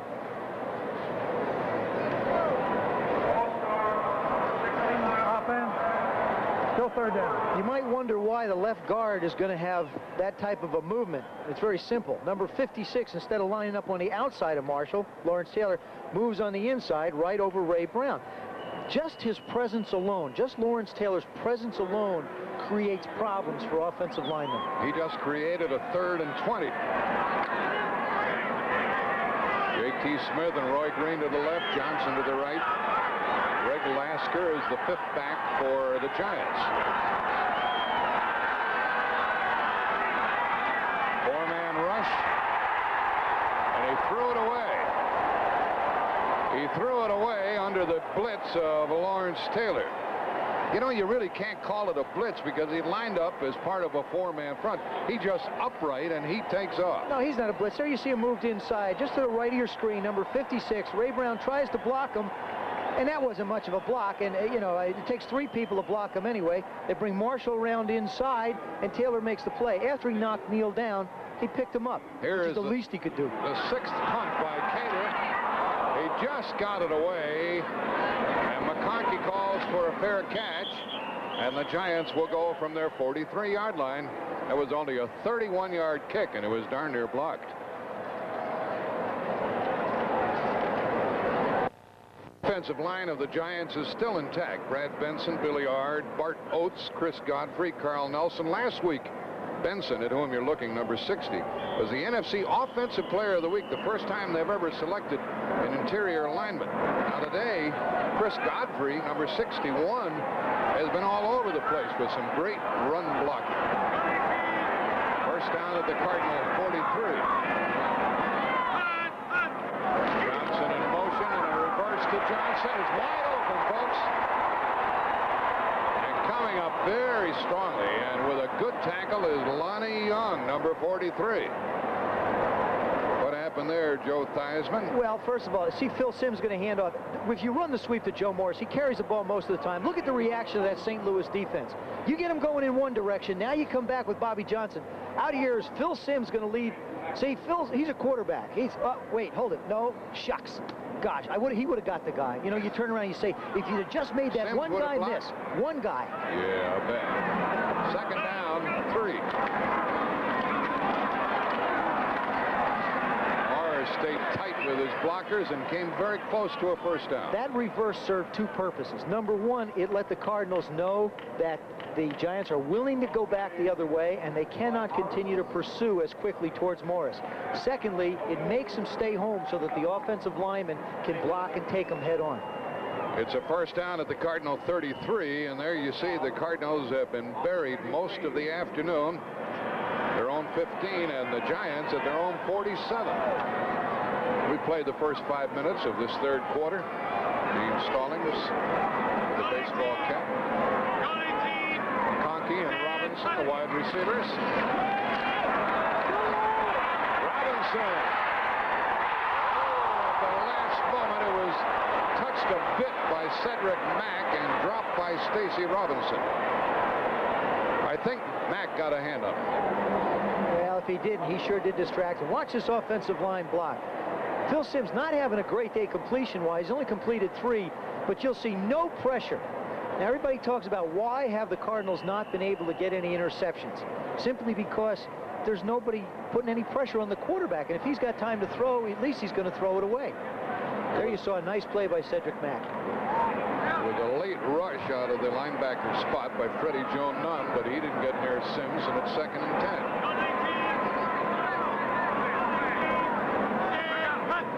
Hardbound in motion. And Simms, leading 17-0, is inclined to take his 2nd sack of the day, and this one by Al Baker, who had 9.5 before the day. And now we have a Cardinal player down. Al Baker playing that right defensive end position, the top of your screen. There you see him up against Bill Ard. Goes out Benson. He just gets on the inside. Now Simms had plenty of time to make a decision, and Baker just trips him up. And one of the best Cardinal players, David Galloway, is on the deck. The clock stopped, 9:37 left in the 3rd quarter.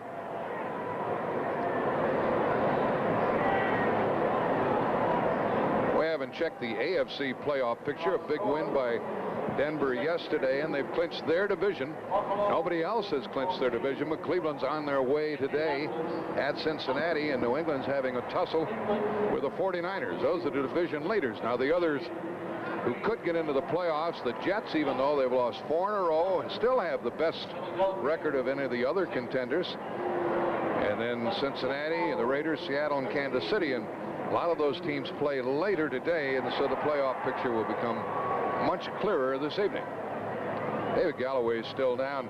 You know, Joe, you and I were talking about Pro Bowlers in the NFC. We don't know that much about the AFC. We don't don't watch them play that often. See how Galloway... Right in the middle of your screen, number 65, and I think what's going to happen is he gets himself just out of whack and gets pushed. Hit that turf very hard.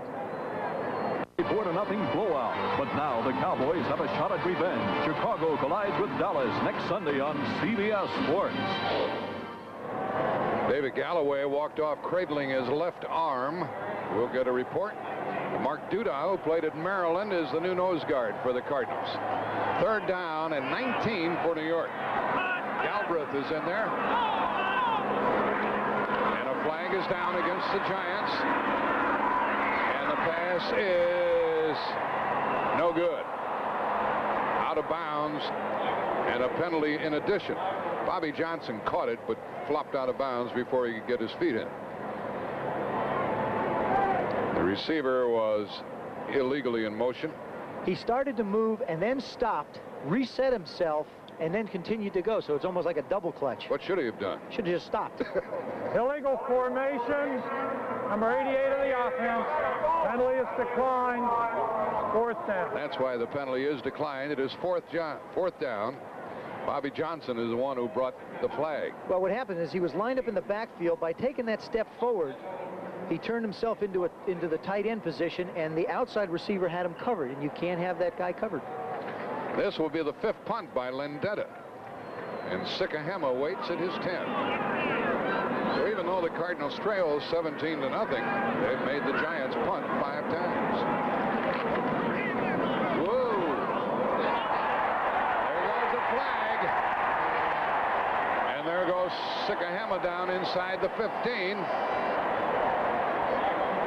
Running into the kicker. Yeah, that's not running into the kicker. I didn't think so either. I don't understand this. I really don't. I don't. I half thought that the kicker went into him as much as anything. What happens is the guy tries to go in. He puts his arm up in the air, and he's being blocked, and he tries to hold his balance. You see, right there, right up the middle, he puts his hands up. Now, he doesn't try. He falls down. Running into the kicker. It's Broderick Sargent. Running into the kicker, 5 yards and a 1st down. Broderick Sargent. There you see, he hangs his foot up in the air. Broderick Sargent just bumps into him. I think that if the league is going to have meetings, they ought to have meetings and take a look at that penalty. They've got to be more stringent with what is constituting roughing the kicker. So the Giants continue the drive. They're at the Cardinal 37 with Carthon and Morris, and a give to the fullback. Carthon, known more for his blocking, carried the ball for about 7 yards. Let's check that New England game with Brent Musburger. Well, Jack, that botched extra point still may haunt the 49ers. New England goes ahead. Tony Collins, they convert, and they're up by 1, 17-16 over the Niners. Let's go back to Jack.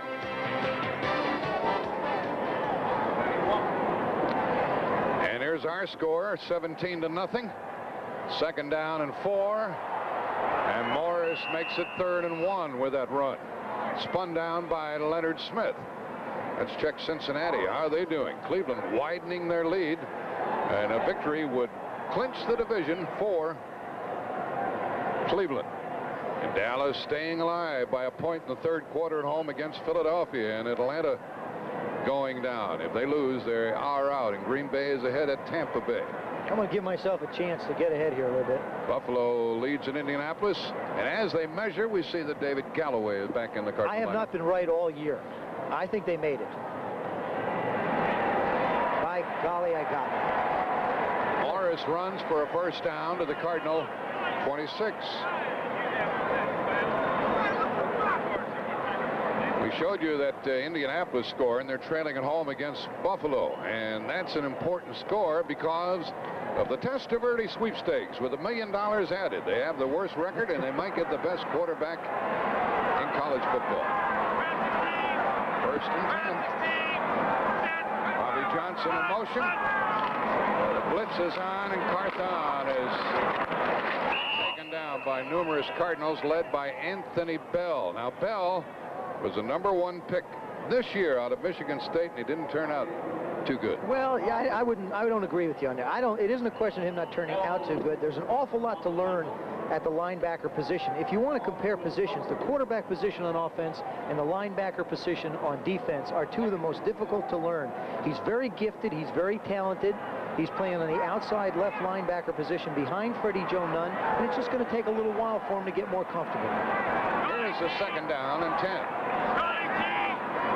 Callaway is playing for the Cardinals. Got a noise down there.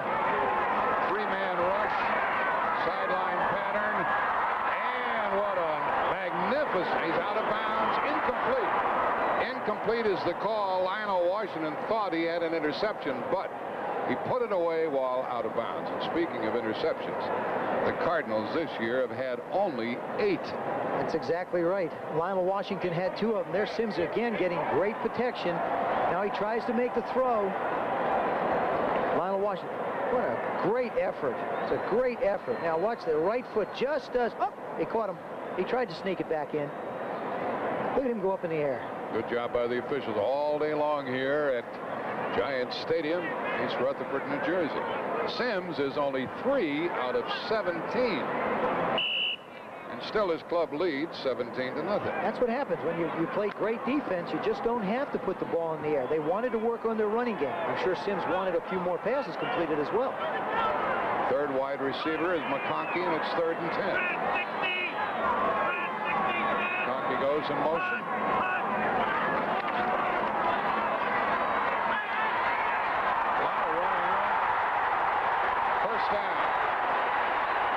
First down for Sims. He ran into Lonnie Young. That was a 14-yard scamper. This late in the year, I'm sure the Giants hold their collective breaths whenever Sims starts to run. You see Bill Parcells peeking to make sure Phil Sims gets up.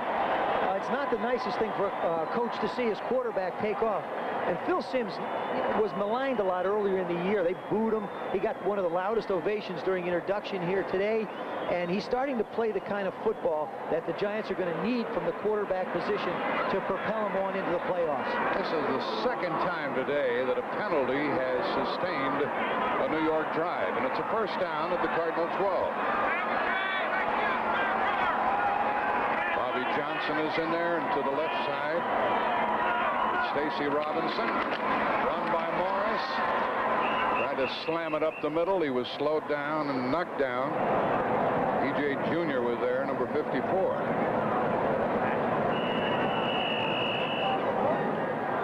Thus far in this game, Morris, 2 touchdowns, 2 yards, 3 yards, both rushing. Cardinals have total only 45 yards, and the quarterback, Lomax, has been sacked 7 times.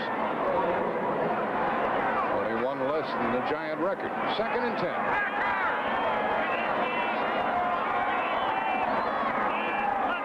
Rocky is in there. The blitz is on. And the blitz pays off against the run. Well, it's been the only way that the Cardinals have been able to stop the Giant running game.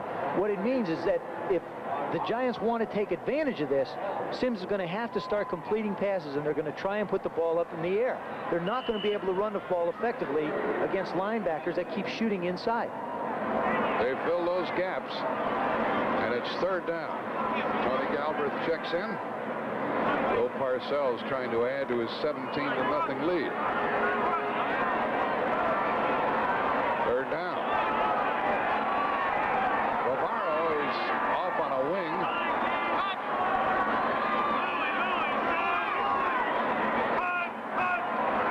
Now Bavaro's in the pass pattern, and the pass is Is it caught? Yes, it is, and it's first and goal on a diving catch by Phil McConkey. McConkey ended up right back in the right spot. Now it is fourth down. It's not enough for a first down. Evidently, he did catch it cleanly. McConkey went to Green Bay. We've been put on waivers, and then the Giants said we made a mistake, and they got him back. That's right. Talking to Phil McConkey, he said, you know, it shows a lot of character and a lot of guts by the Giants to say, we made a mistake.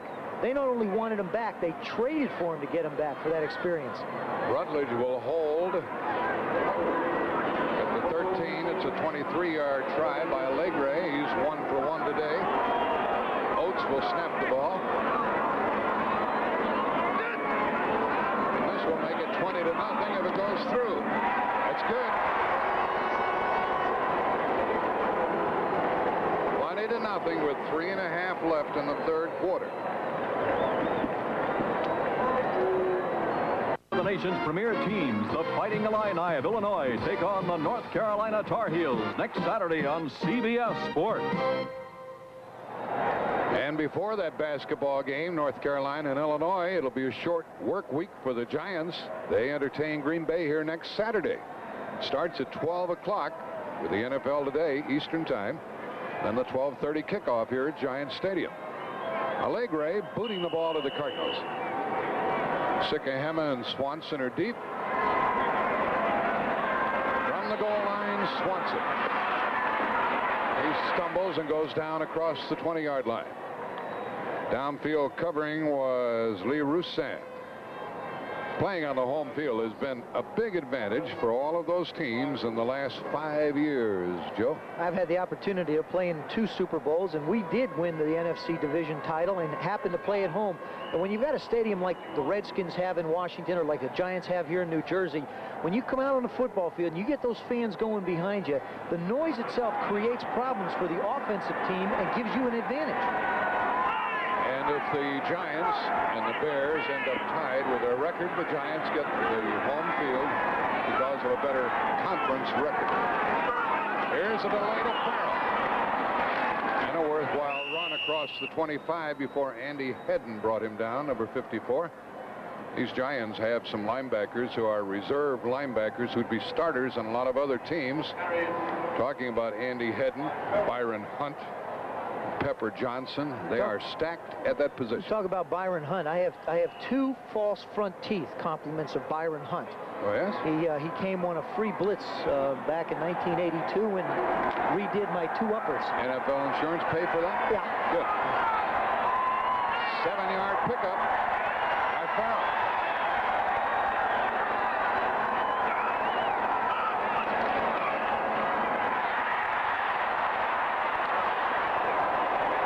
Mitchell got to the 30, and it's 3rd and 1 coming up as he got away from Lawrence Taylor. We ought to save that piece of tape because that doesn't happen very often. Not only does that happen very often, watch what happens at the end of this play. You see Taylor at the top of the screen. They try and run a pitch, and Taylor just cuts him back. Now he's going to run right into Lawrence. Boom! Lance Smith on the tackle. Yeah. Knocks Stump right back into the backfield. It is 3rd down and about a foot. We'll see how good the Giant defense is here. Look at those 2 hits. Smith and Mitchell head to head. Ron Wolfley is in there for the Cardinals.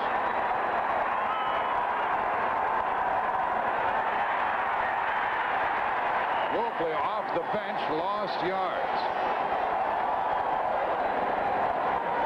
That's how good they are. I thought that was going to be a fake as the ball was given to Farrell, and Wolfley was blocking for him.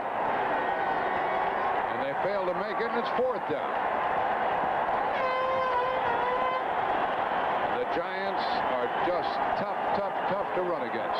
If you can't run, and Denver's second, if you can't run against somebody, you're going to have a heck of a tough time throwing the football. The running part of the football game and good defense are the 2 keys that get you into the playoffs and give you a chance at Super Bowls. Here's the 7th punt by Cater, and the wind stops it. It gets a giant bounce and is down by the Cardinals. And we have 1:19 left in the 3rd quarter. That was a 22-yard kick.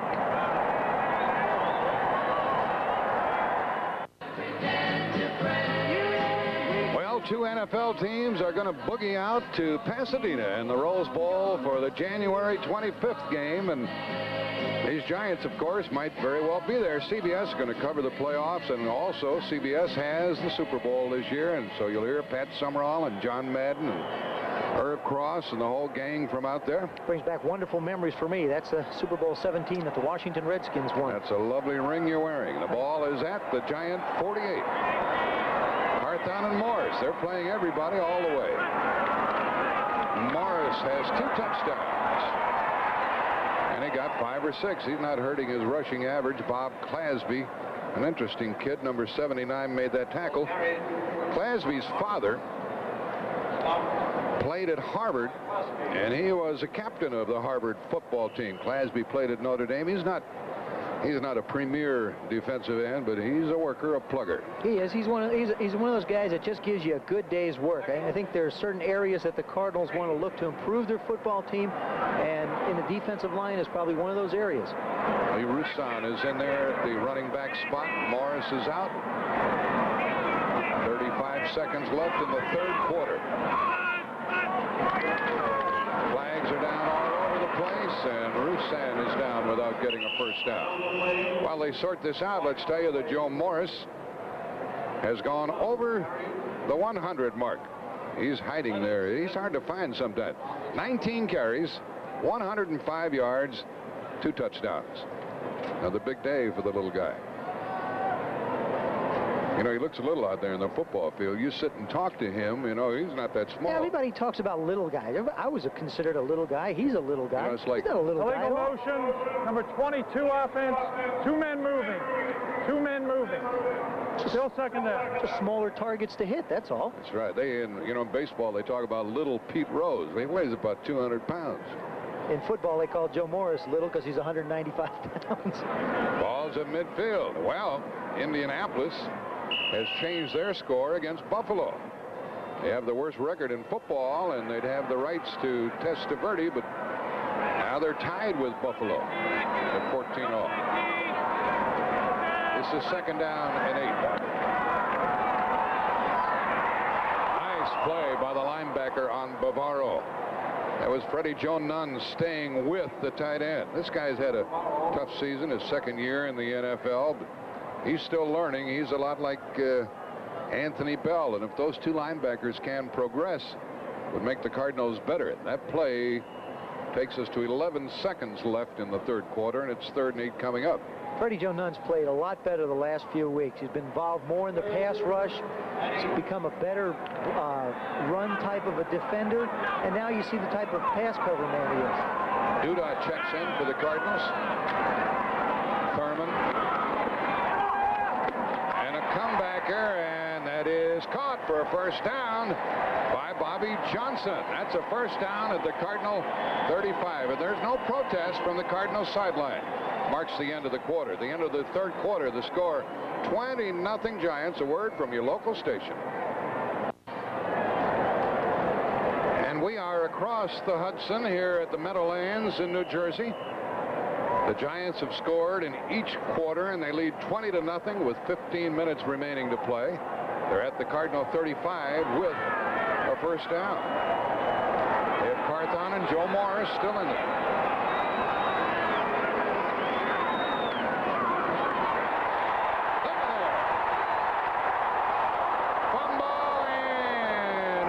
To St. Louis. Cedric Mack came away with a Joe Morris fumble. Now, the Cardinals have had a couple of good bounces today. They have. Leonard Smith's going to make this hit. Joe Morris cuts up inside. See the blocking on Noga. Freddie Joe Nunn, E.J. Jr. try now from behind. Leonard Smith's going to hit the ball and just pop it up in the air. Cedric Mack catches it on a short hop. Makes the fumble recovery. And the Cardinals haven't had many good breaks. They recovered 10 of 36 fumbles. Now you figure the norm in the National Football League is half. And they've intercepted only 8 passes, but they do have the ball at their own 12.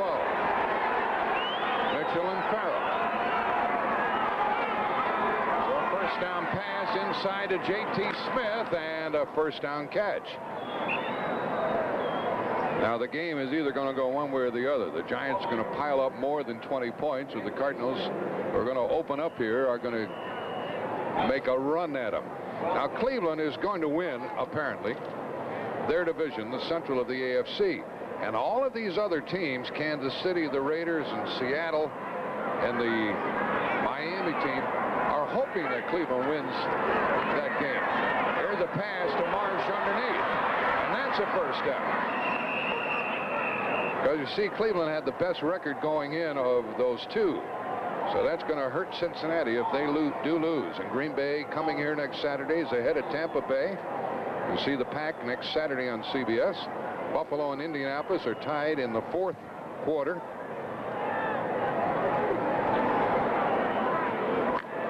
And here we have almost 15 minutes left in this game. Little short passes. They haven't gone deep against the Giants. We got the Cardinal 42.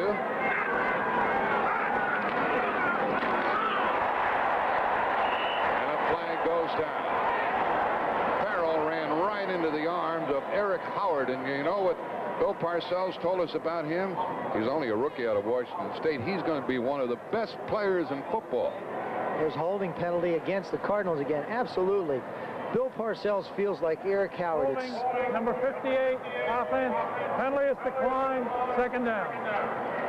So that's the second holding call on the big rookie center out of Texas, Gene Chilton. Well, as I mentioned, Eric Howard is 6'4", 268 pounds. And Parcells, you know, he says it's not necessarily his size or his speed, but he's a guy who just gets so pumped up and so ready to play.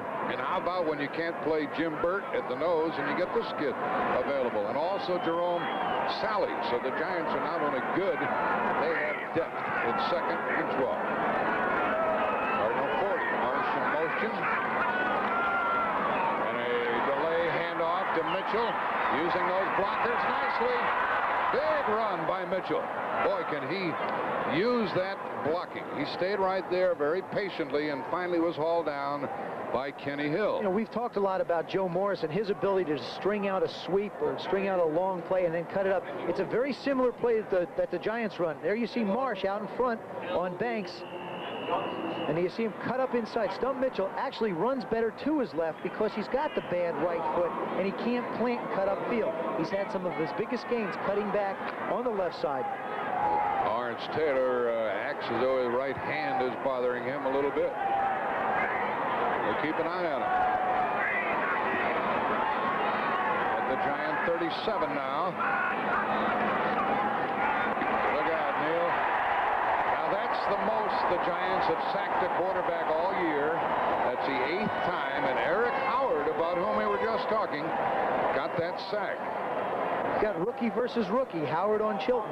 The Giant record for sacks in one game is 11. Today they have 8.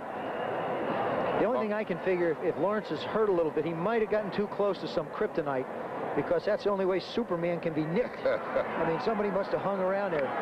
There you see him try and make the play. Even stumbling, he still makes the tackle. 8 sacks of Lomax.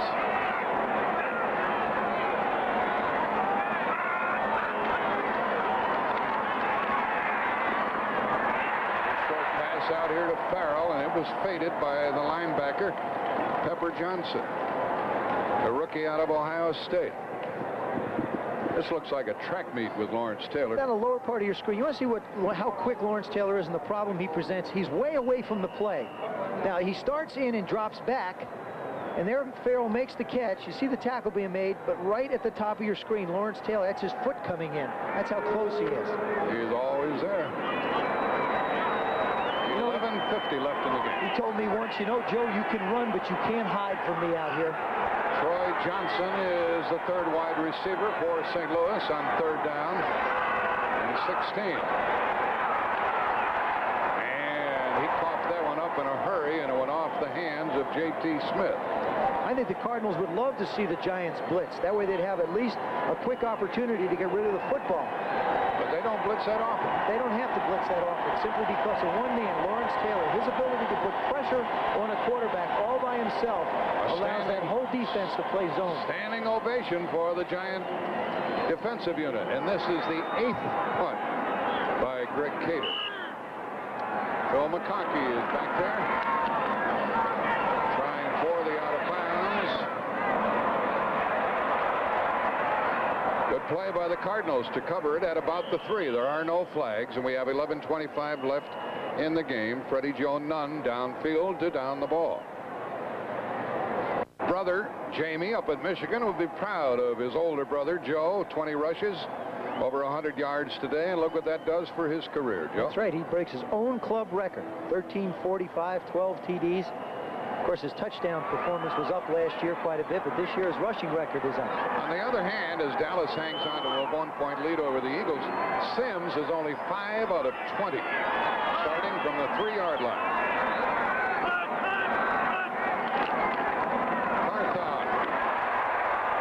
Keying on the other back. That's another thing that Morris does for you.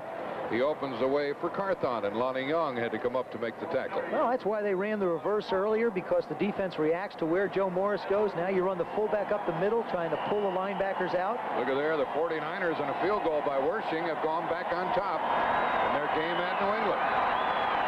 Both teams need that one badly. 2nd down and 2.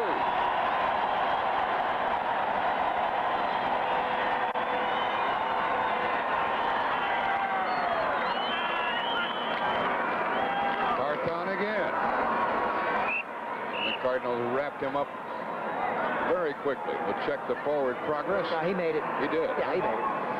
Okay. It was Freddie Joe Nunn, David Galloway in on the hit, and Bill Parcells along the sideline. He said, as we look at Gene Stallings is going to have a different sort of winner than Parcells is going to have. Parcells said, I want to do it one time just to be able to say, I did it. I did it, That's meaning right. we, of course. That's right, his football team. He wants to take that ball club all the way. Now he's mad. It's 1st down and 10. 10 minutes left. See Sims walk up and say, Zeke, move over on the other side. 2 tight ends, Mowat and Bavaro. Morris looking for that cutback, and Galloway and others pound him into the turf. 23 years ago, let's check the offense of this New York Giant team. Their offensive lineup 23 years ago. Their wide receivers, Del Schaffner, Joe Walden, Aaron Thomas. That rings some memory bells for you. Backfield, Phil King, Frank Gifford, Alex Webster, and Y.A. Tittle. The offensive line, Bookie Bolin, Darrell Dess, Greg Larson, the center, Rosie Brown, and Jack Stroud. The offensive line back in 1963 when the Giants last won it. 2nd down, 6.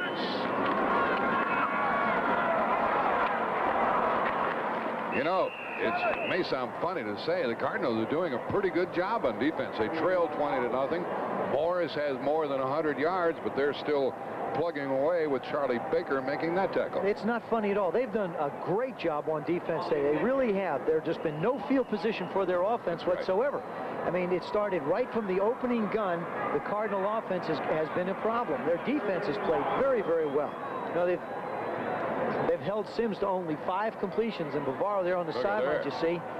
Looks like he either sprained an ankle or you can bet Parcells won't ignore that. They have depth, of course. They have Zeke Mowat to play the tight end. It's 3rd down. 3rd down and 5. And a handoff inside to Galbraith. He dives for a 1st down. And the Giants keep the ball with 8:10 left in the game. Giants have scored in each quarter till now, and they lead 20-0. The old inside handoff, the famous Dallas Cowboys play. Well, you know, the Dallas Cowboys really... Preston Pearson, right? They were pretty much responsible for the shotgun formation. Now a lot of teams have found a lot of success with it because of the amount of blitzing that's happening on defense as the quarterback has a chance to get the ball off. Ball is at the New York 25. They're not resting anybody. It's still Carthon and Morris. Johnson in motion. Little Joe is brought down by Clasby, and the ball came loose. Cardinals have the ball with 7:27 left in the game. Clasby tore the ball away, and Freddie Joe Nunn came up with the ball, and the Giants have their shutout in jeopardy. Well, it's the second turnover by New York. You'll see Joe Morris run up inside again. Now he cuts it back. Bob Gillespie does a fine job of staying home, strips the ball away, lands right under Freddie Joe Nunn. The Cardinal defense has played very well today. Like I said, it's been field position that's really killed them. The whole first quarter, they were backed up with their backs against the wall and only gave up 7 points. Second fumble by Morris, both of which were recovered by the Cardinals. This one at the New York 26. Mitchell and Farrell in the backfield. Green and J.T. Smith, the wide receivers.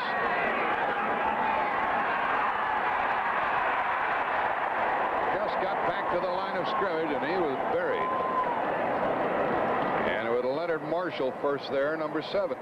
Well, instead of just rushing the front 3 people with Lawrence Taylor, they bring the linebackers, and from the right of your screen, there you see Elvis Patterson come in with a corner blitz that forces Lomax up inside to where a lot of people were waiting for him.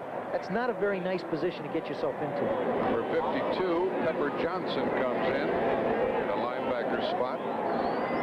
Harry Reasons, the linebacker, is out. That's counted as a sack. That's number 9 against Lomax. 7 minutes left.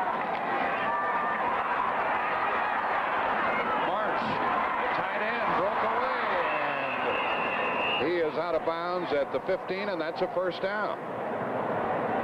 He really pushed the linebacker, Carl Banks, off of him. 11 yards. Well, this is part of New York's philosophy too, is they said, look, we're just gonna jam up your wide receivers. There's Roy Green. Now, the only place to really go with the football, you've got J.T. Smith inside, Roy Green outside. The corners have run off, and you see the help from them. There's nobody left to throw to but the tight end.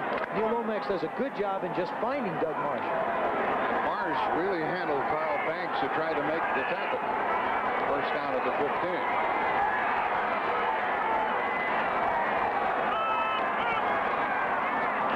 And off to Mitchell. Throw the ball. Ineligible man downfield. Now that's a touchdown. Who is downfield? Nobody. That's a touchdown. A touchdown to Roy Green, and it's incredible that none of the linemen were downfield. And I don't think that was a called play. I got to be perfectly honest with you. I don't think that one was called. Mitchell throws to Green for 6. I think the offensive linemen were so busy. They were so busy trying to help stump Mitchell that they never got downfield. Leonard Marshall had a hold of Mitchell, and he broke out of it. Harry Carson's got a shot at him. Hedden's got a shot at him. Now he just says, I'll throw it. And Roy Green caught it. That's his 6th touchdown pass reception of the year. The way the Cardinals have played, that could be their highlight film. And the extra point try by Schubert is good. We have a 20-7 game with 6:37 remaining in the contest.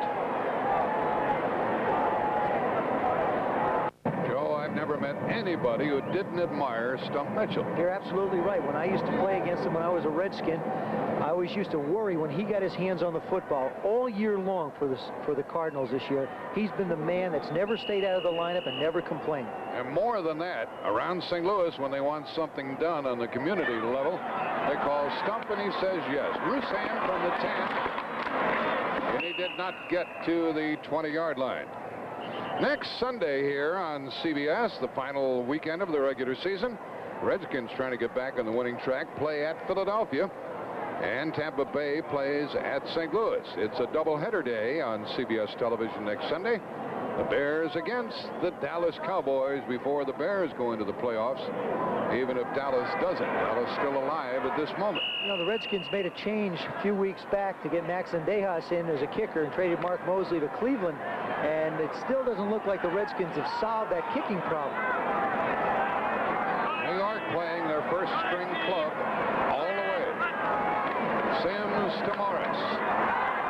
And Morris is taken down after getting a couple. 6:20 left in the game.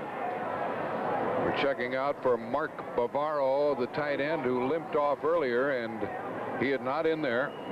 Zeke Mowat is playing. We'll get a report on Bavaro for you. The Giants really need him. The Cardinals continue to get Leonard Smith involved, their strong safety, in trying to turn Joe Morris back inside. Atlanta continues to muddle the playoff picture by staying ahead in their game. 2nd and 8 here. 5:50 remaining. Johnson in motion. Morris again. And Noga made him go back inside, and Noga helped make the tackle. You want to take a look at a tough-looking guy. Not only tough-looking, but he is tough. That Noga is something. He is from American Samoa.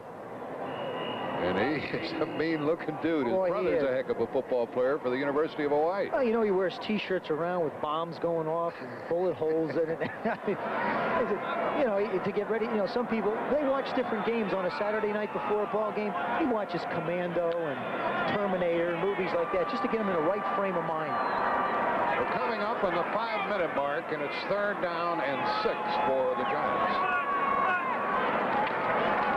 Sims rolls to stay out of trouble and got rid of it and threw it low and incomplete. 4th down. He was trying to get it out to Stacy Robinson, and pressure on the receiver by Cedric Mack, and David Galloway was chasing Sims. Again, David Galloway, it seems like we always call his name, either making a tackle or chasing the quarterback down. He's really played well up front for the Cardinals. The Cardinals have just scored, force New York to punt for the 5th time today. So we said at the outset of the telecast here, they are working, talking about St. Louis. Absolutely. They're not giving anything up. Vendetta kicking to Sikahema. Nice kick. Good coverage, too. Sikahema. 2 yards, more than a few, and out across the 40. Sikahema, an outstanding rookie for the Cardinals. Good special teams player. Byron Hunt made that tackle. Joe Cribbs has scored to put the 49ers on top by 12 points. 49ers trying to win their 9th game of the year. And that would really hurt Minnesota if the 49ers win this game, because Washington is already one of the wild card teams. And Minnesota plays Houston later today at 4 o'clock. And next week, we have Washington at Philadelphia, and the 49ers have to play the Rams. Minnesota will have a tough opponent in New Orleans. Dallas is still in the picture, and they play Chicago. So the league loves this as we go right down to the nub. What do you think? Who do you think the teams are going to be, Joe? Well, you know, Washington, they're in. They've got to travel to Philadelphia. And the Philadelphia Eagles are an improving football team, and the Redskins are having trouble playing on the road. The 49ers are playing good football now back with Joe Montana. They could not only win the division, but get that wild card. Let's see if the Cardinals can score quickly and add some drama to this one. J.T. Smith inside the 40. The ball came loose. Belongs to New York. Running back with it is Welch. New York has the ball at their own 48, and that really changes things. Instead of the Cardinals being inside the New York 40, the Giants are outside their 45.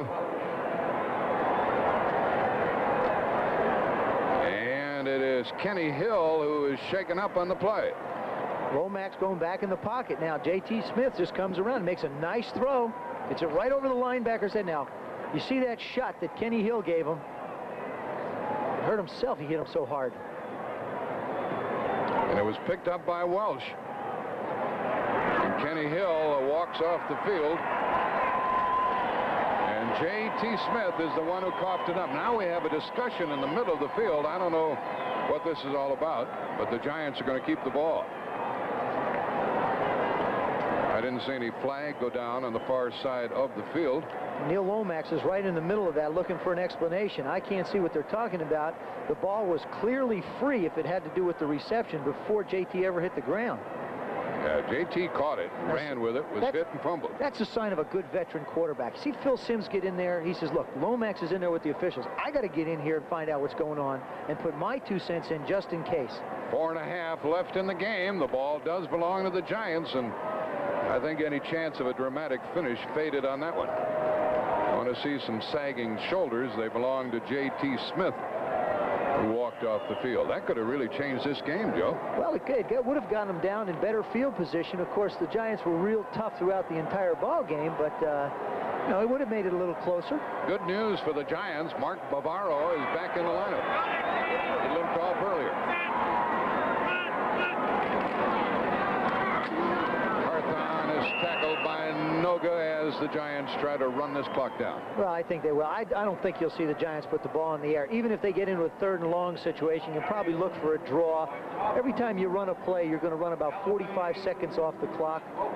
You know, they've got a 13-point lead. They feel very comfortable. Got one of the best kickers, if not the best kicker in football. A lot of things going for them to win this one. The ball is to the Cardinal 48, and it's 2nd down and 6. They keep Carthon in there along with Morris. 4 minutes left. That was a shot at Carl Carter, who's got a banged-up shoulder.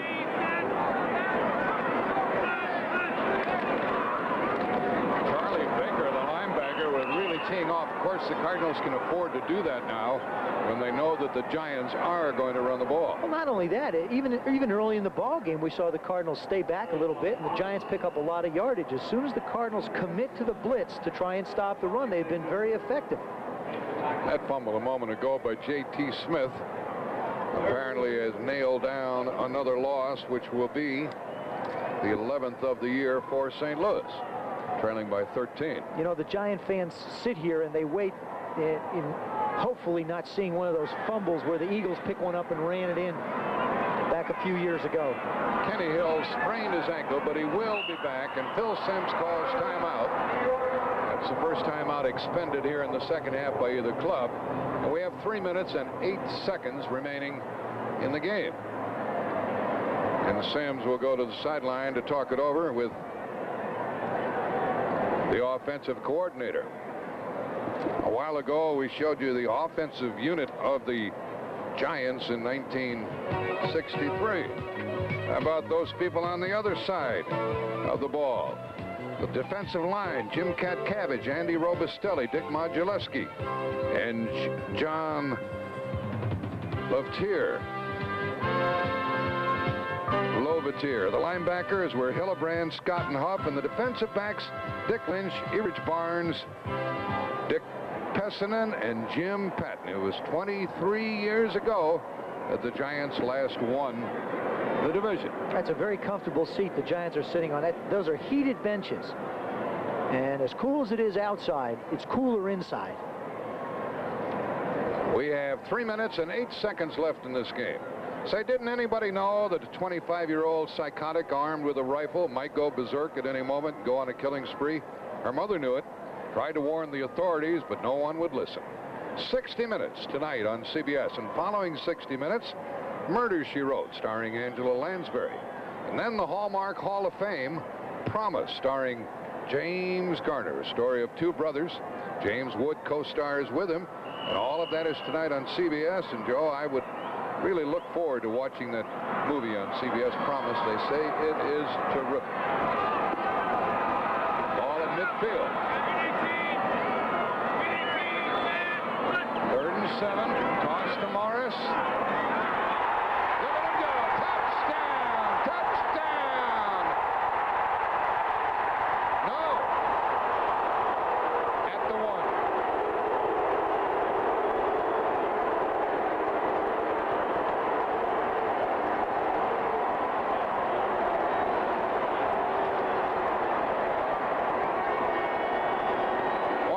Officials, Ed Merrifield, has no flair for the dramatic. He said it's down at the 1-foot line. I don't think he heard you. 76-yard run. Carthon blew him loose. Well, here you see Carthon go in motion. Now watch the block on Leonard Smith. He kicks him out and allows Joe Morris to cut up inside. As I talked about, the Cardinals over-pursued. And Joe Morris is exceptionally tough on AstroTurf. He just puts the pedal to the metal. And Lionel Washington comes a long way to make the tackle. They show a replay of it here, and the fans think that he was in the end zone. And all the offensive linemen for the Giants are signaling touchdown. The official said, why do you have to re-show that thing? The official was right, Joe. Yeah, but it would have been nice to give it to him. You can't do that. He wants. We have come to the 2-minute warning. That official wants a postseason game. He's not going to call it a touchdown. Here's another view of it. Not a touchdown. Right. Good call. Nice call, Mr. Merrifield. You were right.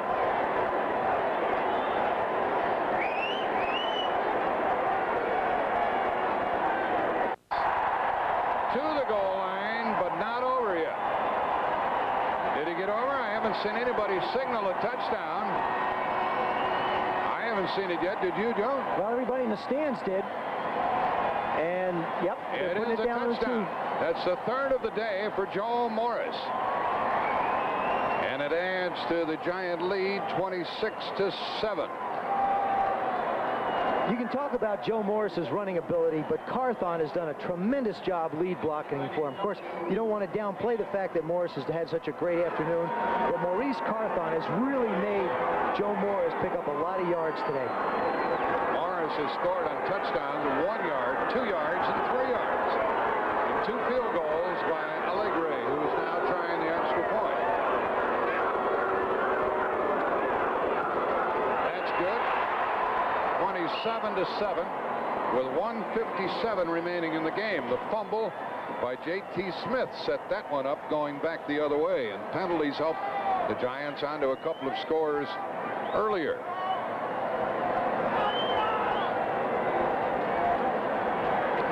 Next Saturday, the Green Bay Packers come to town. Now, these Giants have been working out, taking 2 days off and working out only on Wednesday, Thursday, Friday, but they'll have to get ready for a Saturday game, and it starts at 12 Eastern with the NFL Today on CBS. And then on Sunday, then a full schedule of games for you on Sunday, but later on Saturday, we have collegiate basketball. Illinois, number 6, North Carolina, number 5, and that's bound to be a good one. Now, the Sunday football games on CBS, it's a doubleheader day. We'll get to those in a moment, but one of the games is Chicago and Dallas. That's the doubleheader game. Washington and Philadelphia. That's the other one. Allegre kicking off. Sikahema comes up and took it on the 20. Pass out to the 35-yard line. Good return man by Sikahema. Here are those Sunday games. The Redskins at Philadelphia. Joe Theismann and I will be there. Or Tampa Bay at St. Louis. The Chicago Bears play the Cowboys in the second game of the doubleheader. And look at there. Philadelphia is going to eliminate Dallas perhaps today, leading 16-14. And Green Bay ahead of Tampa Bay by 14. And Cleveland's going to win the Central Division of the AFC. And Indianapolis is winning a game by 3. They got to be careful. And New Orleans are going to knock off Atlanta and knock them out of the playoffs. And the 49ers are winning. Lomax on first down, drops it off short to Earl Farrell. Farrell got about 7 yards, tackled by Gary Reasons. This is the only time in the football game that Neil Lomax can feel like he can get back in a pocket and have a little bit of time to look over the secondary. 3-man rush. He ran for a first down, and Lawrence Taylor is really smart. You know, he's a smart football player. He could have tackled Lomax, but he figured, why should I do that? He's got the first down. I'll tackle him out of bounds, get a flag, let him go. That's a difference in a football player that takes cheap shots and one that understands how to play the game. When you're as good as Lawrence Taylor, you don't ever have to hit anybody late or unnecessarily. Hey, Joe, your old buddy Mark Mosley has a couple of field goals for Cleveland. They're way ahead now at Cincinnati, 34-3 with 8.5 minutes left. I'll tell you, Mark knew he had a lot of kicking left in him, and he has an opportunity now to move on into the playoffs. 1:27 left in this game. 1:27. First down, 3-man rush. Lomax has it intercepted. Running back with it is Gary Reasons, and that's his second of the year. And the Cardinal turnover today is the second. With 1:19 left. And it looks like Bill Parcells is going to get a cold shower out there in the field before much longer. Which one of those buckets will go over his head? That's going to be the question. I think the Giants have to feel real good about what happened here this afternoon. They didn't want to just get into the division title. They wanted to feel like they earned their way there. You know, some people complain that it was ridiculous to dump that ice on Parcells. He said, I don't mind, man. saying it's a little fun. He said, let's have a little fun in life. It's not only fun, but it's childish. But you got to remember, there's nothing but a bunch of kids out here playing football. Tough kids. Tough kids. Real tough kids. We're going to run the clock down, and apparently 27-7 will be our final. Now the whistle blows, and the Cardinals use one of their timeouts. The Giants really wanted to win today, and of course again next Saturday, because they're really seeking that home field advantage. They want Chicago, if they get that far, to have to come here like they had to go there last year. And of course they might get some help from Detroit. That's the game with Chicago at Detroit. Somebody's getting ready over there with that bucket to dump on their coach Parcells. Parcells says, he said, these guys, I get close to these guys. We're friends. He said, they never cross the line. They know what the line is. He's a little bit wary. You think he's looking over his shoulder? He's gotten rid of some of the ammunition, but they'll come up with some more. They'll find something over there to dump over, man. Parcells has had it done enough to him that he realizes something's going on. Joe, let you and I and all of us associated with CBS congratulate the Giants on winning their division. They're a heck of a football team. They're a good football team, and I'd have to say odds-on favorite right now. They're the ones that look like they have the best chance to go all the way. Now another snap of the ball will start the clock. 1:12 remaining. And here it comes. Look out, coach. Look out, coach. You might as well relax and enjoy it, Bill. You're going to get it, big boy. And a boy! He says you'll see a smile on his face. He likes it. It's fun. And the fans are to the point where they start looking for it now.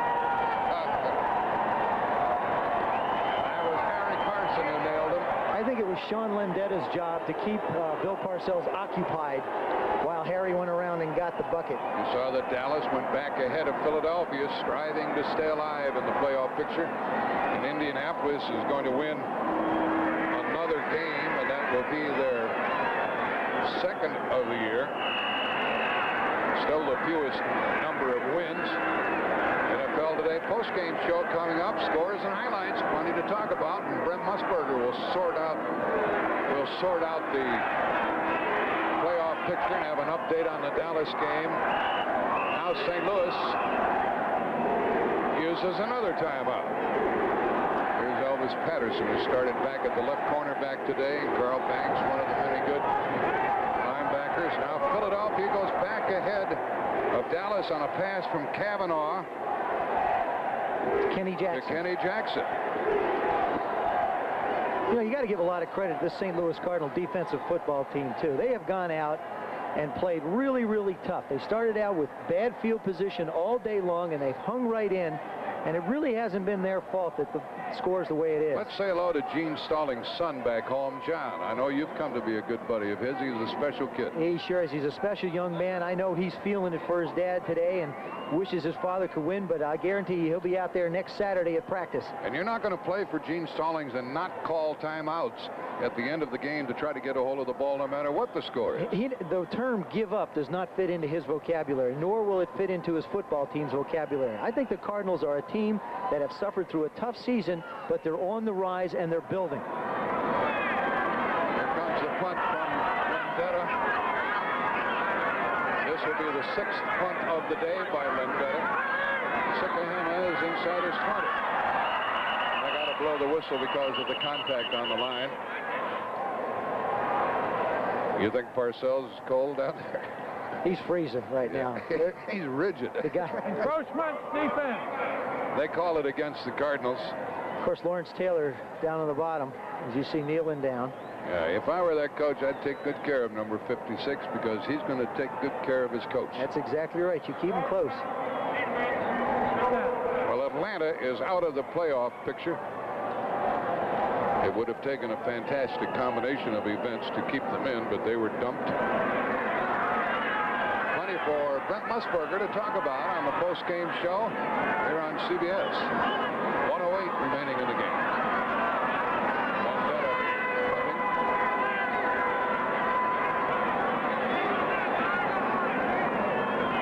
The Giants will win their 13th game of the year. Sikahema is going to get whacked. No? Yep. At the 15. Cardinals have it for the final 55 seconds of the football afternoon. Robbie Jones was downfield to make that tackle, and the Giants trying to get the home field advantage. Have played their front line players all afternoon and very likely will do so again next Saturday against Green Bay here. Well, however, if the Bears lose to Detroit, that would make a difference. It would make a difference. It also is a thing where you don't want to give your players too much time off. Having won the division title, they're going to have 2 weeks to rest anyway. You want to keep your guys playing football. The last time the Giants won 13 games were back in the 1929-30 season. Lomax drills it out here to Roy Green, and he's trying to get out of bounds and does. 46 seconds left in the game. That's the third catch for Roy, and the tackle by Byron Hunt. There's Godfrey, who played a good game at the right guard position. And there is the rookie nose tackle, Eric Howard, out of Washington State, and Gene Stallings. Stallings told me a little story the other day. He said, a westward movement, they hooked up the wagons, and after that they built a railroad, and some people rode the railroad. He said, I want the guy who hooks up those wagons. I don't want anybody taking a ride. Here's a screen pass. A couple of good blocks, and Mitchell is out of bounds with 40 seconds left. You hear some noise down there, don't we? And it was Johnson who popped him out of bounds. Now let's look at the NFC playoff picture. Giants have won their division. Bears have won theirs. The Rams are leading theirs with a record of 10-4. Rams play later today, and the Bears play on Monday at Detroit. Washington is in the playoff. The 49ers winning today. Minnesota plays at 4 o'clock. Dallas is losing. Atlanta's been eliminated. And the Cardinals have no more timeouts remaining, so they have a hurry-up offense. And you can check the clock. The 13th win for New York, the division champions. Musburger will be busy sorting out the playoff picture for you. That stops the clock with 19 seconds left. Mr. Theismann, I shall see you in Philly next week. Yes, we shall be there. Should be a good football game. The Redskins, and they've got to get their act together if they're going to go anywhere in the playoffs. Of course, they have the home game. And they also have a great punter in Steve Cox.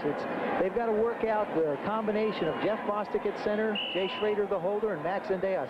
Something there hasn't been right for them all year, and they've got to solve that problem if they want to move on into the playoffs. New England trailing. If they lose, they'll have the same record as the Jets. And Cleveland is going to end up with 11 wins. Denver has 11 wins. Here's a little screen pass. Farrell running with the ball, and the Cardinals get a first down, but they can't stop the clock. And 27-7 is our final.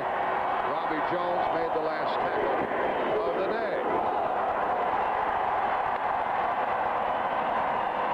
Parcells heads for Gene Stallings. These two coaches, these two teams will meet a couple of times next year. Stallings said, you know, I like all these coaches, but I wish they'd do away with that handshake after the game.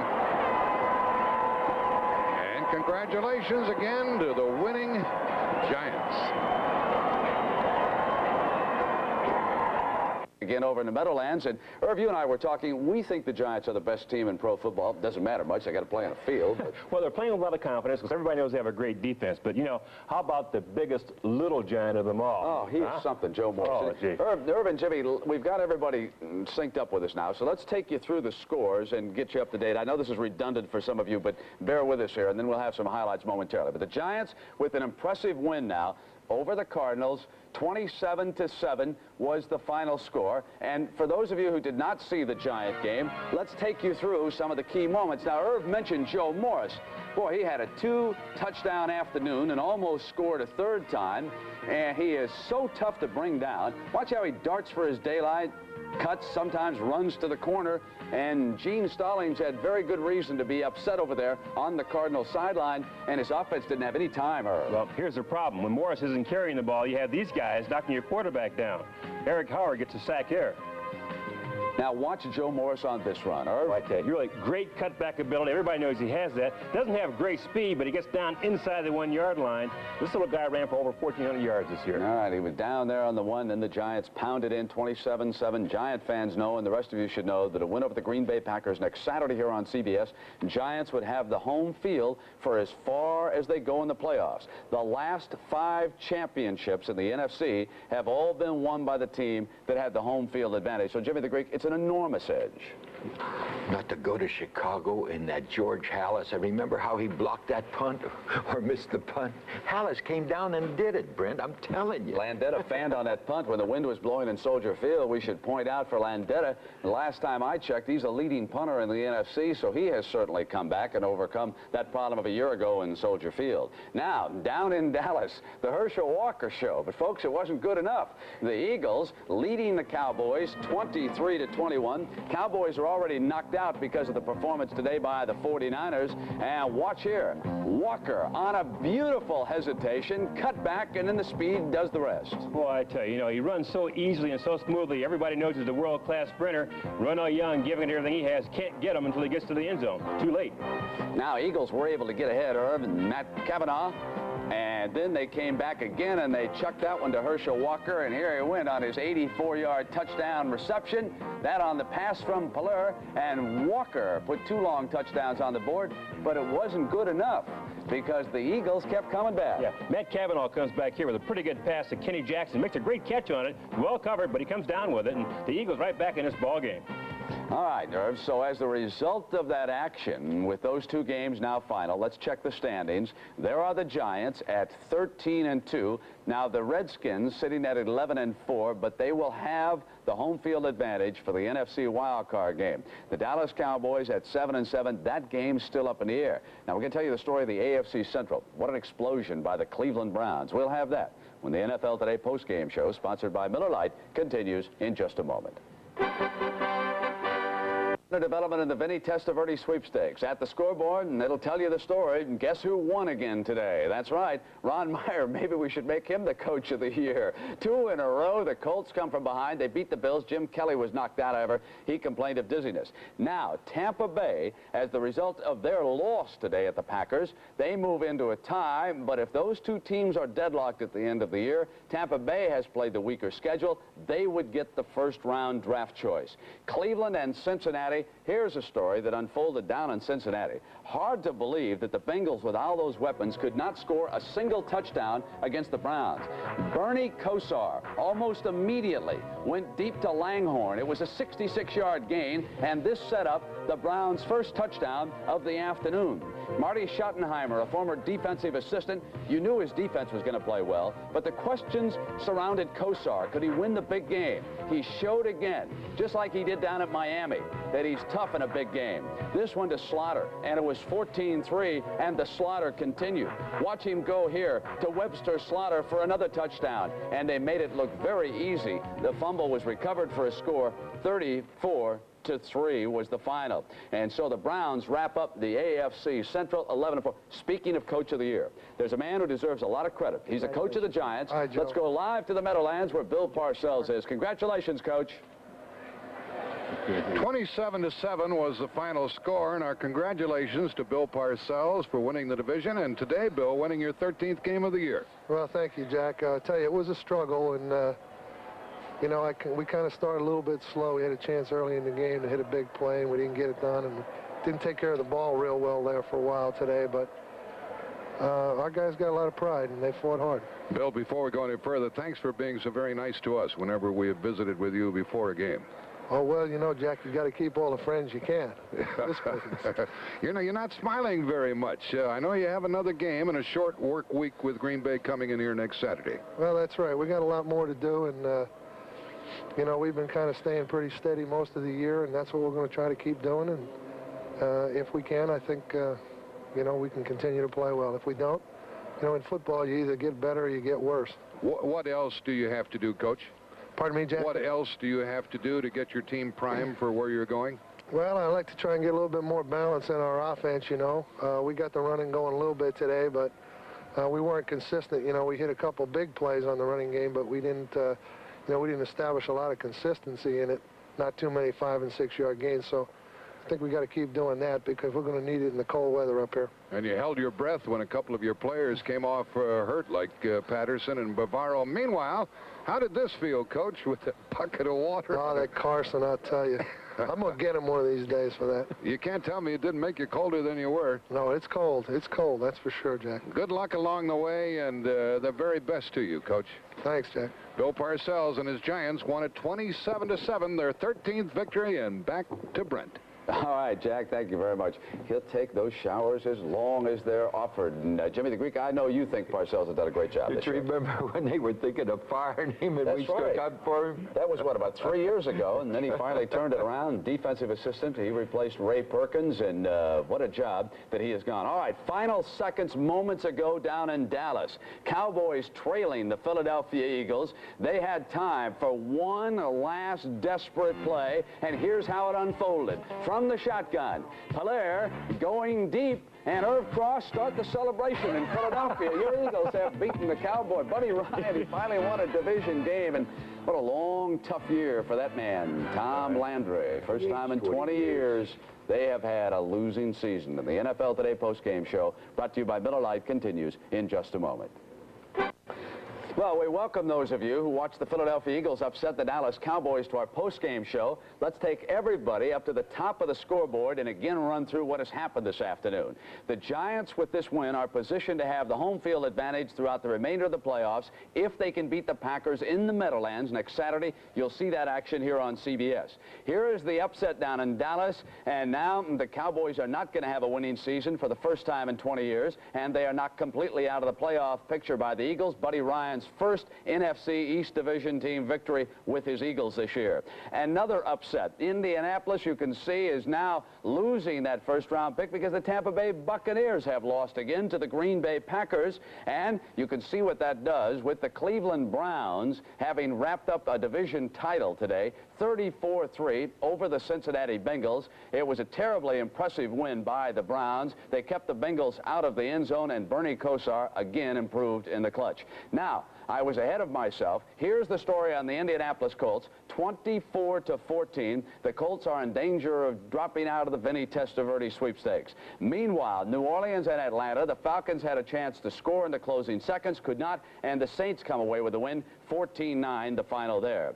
San Francisco continues to drive toward the playoffs. 29-24 over the Patriots. They came from behind in this game. And Irv, let's take a look at this. And originally, well, the 49ers were stopped on 4th and goal. They went back down, and Roger Craig got in, and they were up by 3, 13-10. Now, they had some extra point problems here because of a bad snap. It was not handled by the holder, so Wershing never even got an opportunity to kick it, and everybody thought, oh boy, that is the point that is going to keep them out. Then later, Tony Collins zipped in, and New England moved ahead 17-16. But Irving Fryer was helped off with an injury, and a very big injury as far as the Patriots are concerned. Eason had Collins there, missed him. Keena Turner picked it off for the 49ers, and Joe Cribbs took the handoff around left in and went on in. And Irv, how good are these 49ers? Jimmy thinks they're one of the best in the league. Well, they are one of the best in the league when they're healthy, and they're getting to the point now where they're starting to get some of their players off that injury list and going into the playoffs. They're going to be off the cliff. I know, that's what I've been trying to tell him.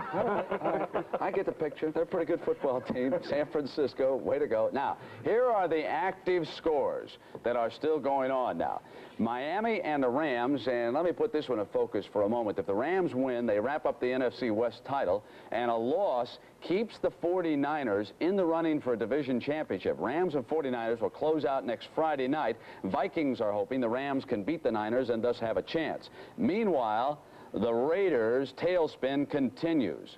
Marcus Allen fumbled moments ago, and it was recovered, and now the Chiefs are up by 10. And Jimmy, I'll tell you, it looks as though Kansas City might close them out today. I'm afraid so, Brent.